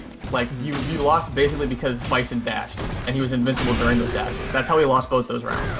But you gotta deal with it, right? It's in the game, so let's see some adjustments here. Almost on stun, yes, There's that. the stun. So Buchanan doesn't have enough damage to kill, but he does have enough damage to really discourage. Oh, the same side again, really just messing with him on what side I'm gonna go now. Oh yeah, that makes it kind of scary. Excellent trade. Just chill out, get your anti-air, dude. It's fine. You need one touch. Just find your anti-air. Tries to go for that damage option with the standing heavy kick, but of course the instant overhead. The Yoga Sniper, gonna get snipped. Gonna get snipped. Fight. Oh, there it is. The Yoga Fire just setting it up, letting a Paces X jump into his own demise. I always love that. Whenever I jump into those, I'm like, oh, let me get that. Because clearly you messed up. You're trying to hit me the whole time. I got you. On the sweep. Yeah, that's a fair trade. Keeping Bison out anytime. Dulcims will always be happy with an anti-air trade if it keeps somebody not on top of them. Nice use of the teleports. Yeah, Greenhand playing very aware of that dash option, just teleporting back and catching it. Yep, willing to be slippery now. Oh, that crush counter hurts. And that's going to be a free meaty on back throw. Final round. You gotta know, that is a free meaty on back throw, and it's most likely coming. I don't know why Bison would do it. Wow, I have no idea what the collision was, but Dulcim won it. That was weird. Yeah, I think Dulcim used standing heavy kick. I'm not sure what Bison used. No, it was in the air. He did air heavy, and Bison tried to land with something on the neutral jump because of the timing, but they collided quite strange and still falling for his cookie can. There's the mystery of Yoga letting him cook. Oh, this is going to be huge damage. Yeah, didn't mess it up this time. Yep, with the kick reset. Ooh, what an anti! Fire, but he doesn't need it. Oh, gets hit by the EX chimney. Oh, using the teleport to not deal with the mix-up and the slide. Punches himself. Oh no, but the instant overhead doesn't kill, it just does it again, and it kills the second time. It is such a hard punish. It's such a hard punish. It really is difficult to punish. It's got like, you've got no time to react almost. No. And you gotta dash up to him, and you have to hit him exactly as he lands, because after that, jump. But I like, he was just not, you know, he said, I don't feel like dealing with it. And that's actually a really smart answer. You think Dalton slides because you're either going to counter hit Bison or you're going to slide away from him and he dashes through you. And either way, you're out of the scenario. So if he's just going to dash like crazy on the ground, that's actually a pretty smart answer. Oh, those well-placed dive kicks out of Cookie Cutter. Liking the adjustments. Not, ooh, that's a bummer on the jump, but still. Not a... Huge damage here for Paces. That's going to be a quick stun. This is going to be so much damage.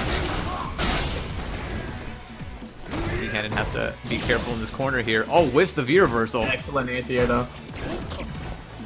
Staying collected, finding that anti-air rather than just letting the pressure continue. Unfortunately, back towards the corner. Oh, wow. Good back throw. He got away with that crouching fierce though, for sure. I really like the checks, yeah. Cookie Cutter just not getting like emotionally overrun by that first game. I know like it's very easy just to kind of throw yourself out of a set because of being really frustrated by a bad game like that. But he has answered very well.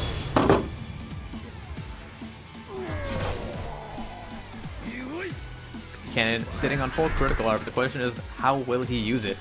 Round 2. Round 2, down around. You know, yeah, it's a very interesting scenario to be in. It's kind of a tough scenario, honestly, because you don't want to save all your bar for one round, then have it held hostage round 3 because you can't use it until you get a critical art scenario. Yeah, I think Cookie Cannon wants to be able to confirm into critical art, but that involves the confirm part of that sentence to also happen. So, if he's on the road, we are going to see. Here it is. I like it. Now he's got all this time to build up another bar for the rest of the game. Now I'm he's assuming definitely slide looking activate for is that coming activation quite on soon. that flame carpet. Yes, there it is. Oh, the sweep just get himself out of trouble. It's such a smart option. Yep, that's all I was saying before when this started. The consistent answer to devil's reverse that not many characters have. Just wait till the very last second, slides out. Oh no, tries to press the button. There it is. There's the activation. The over-aggression. Cook. The over-aggression. Making himself lose the scenario. Oh, He had to come back in. Where's the within sniper? It's coming. overhead Sniper's coming. territory. There it is. It's always coming. Absolutely. Final round. Very now- close game between these two so far. Fight. Paces is in that scenario we were talking about, where honestly he's got to decide because his bar's kind of going to get held hostage here. Because it's round 3 and you're like, well, I guess I got to use a critical art. Nope, he's going to go with devil's reverse. I like it. Faces X has not used a single critical art all tournament. He's been using his meter on mostly stuff like EX scissor kicks. I saw a lot of EX fireballs or just combos with Ken. Actually, no, we saw multiple Ken supers in the last Yeah, couple. he hasn't used Bisons at all.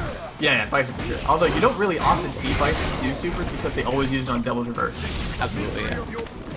Oh, Cook, but threw him out of the fire. Oh, he's still in the fire. Just this toe Yes. is still in there, causing him to lose so much white health. Sniper. He's just trying to set him up for Sniper now. He's looking for Yeah, he enough. just needs a little bit more damage, and then the sniper will kill. Oh, the dash worked. Here it comes. Here it is. Here it is. Yep. He did it, but he was a little bit out of range. Oh, what a smart dashes slide. into that slide. If he had a little bit more health, that would have been a favorable trade, but it just wasn't there. And that's That going was to be... that was such a smart choice by Cookie Candy because he knew. I mean, this is what Paces has shown him. This is how he plays off. He's like, of course you're gonna dash into me, which it's not a terrible idea, but I have an answer. Yeah, that was such a hard call out on that dash forward because the fact that that cycle ball was right there. Yep, he got ahead of it. Although he could slide under the ball, so it still was a really good option. That's a very specific. For use against or against Dulcim, I guess I would have to say Bison would need to be more aware. And yes, we're going to Ken now. Ooh, okay. We're going to Ken. Here comes the character switch. But that's something that if you're playing Dulcim, you got to know that he can get under fireballs, right? There's a few characters in the game that can.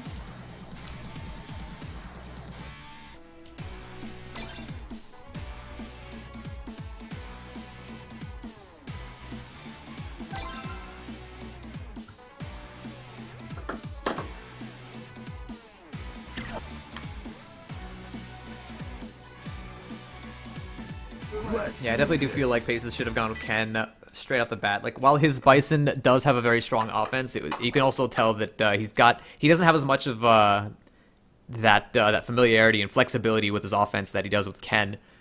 True. And I think Ken just has a lot more variety for getting in on Sim, whereas Dictator has, I have straight at you and I have Devil's Reverse, but Sim has such good answers to both of those. So being able to have a fireball to challenge in the neutral, and then a few other options on the ground and in the air to come in is just really helpful. Air Tatsu makes it hard to anti-air him, all sorts of good stuff. Let's see what Paces X does with this matchup. I got my money on run-up step kick. That's coming, I promise you. That's gonna. Oh, there was the run. I was May or may talking not have been a about- step that was it. kick, but he got counter hit before we could tell. I do think run is a useful tool in this matchup, especially yeah, for running absolutely. under those yoga fires. Absolutely. But you gotta place him, right? Because Sim's probably gonna be tossing out buttons in that space there for you to run into. Good But again- anti-airs with that jab. Yeah, Cookie playing very, very cognizant of the scenarios that he's in, and he's prepared with answers more often than not. That was a good jump. though. Good confirm. Oh no, a little bit late on that pickup with the light Tatsu. Should have worked. Big drop though. The other, oh man, two drop on the punish as well. punishes. Oh, and this is going to be good damage here. Close to a stun and the kill. Overhead. Overhead again. Oh, just a messed up meaty is all that was. Oh no, now Paces is cooking, but it doesn't matter. He manages to get the hit that he needs. I think he saw him walk back, and he figured, the guess was he's going to walk out of the fire. So I'm going to catch him walking away. Very nice use of the drop. Damage there. I feel like he should start going for those resets a little bit. After that EX Air Tatsu. Great pickup. You know, I used to think that too, but I only ever see the top 10s. They always just do the DP. I think they'd rather the damage in the corner carry because they feel like it's the honestly reset. it's not a great mix-up. It's very seeable. You can see which side it lands on, but it is free pressure. Yeah, but it's mid-screen where I'd rather take you closer to the corner. Yeah. I think that's kind of their thought process on it. Nice EX fireball. Oh, just runs right into that though, face first. Cookie Cannon in a great scenario here to look to close this tournament out though. He's gonna cook for a while. Here comes the sniper. No, he just slides. And catches him low when you were looking high. Yeah, Paces could not. Well, actually, he caught him trying to do an EX fireball just to look for a chance out. Fight. Oh, good slide underneath that fireball. That was on reaction too.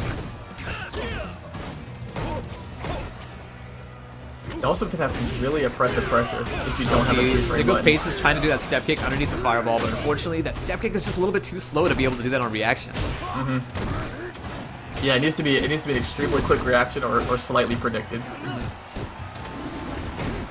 Oh, Paces X. Spot Spot on. I like it. He's gonna need a V-reversal or something. Oh no.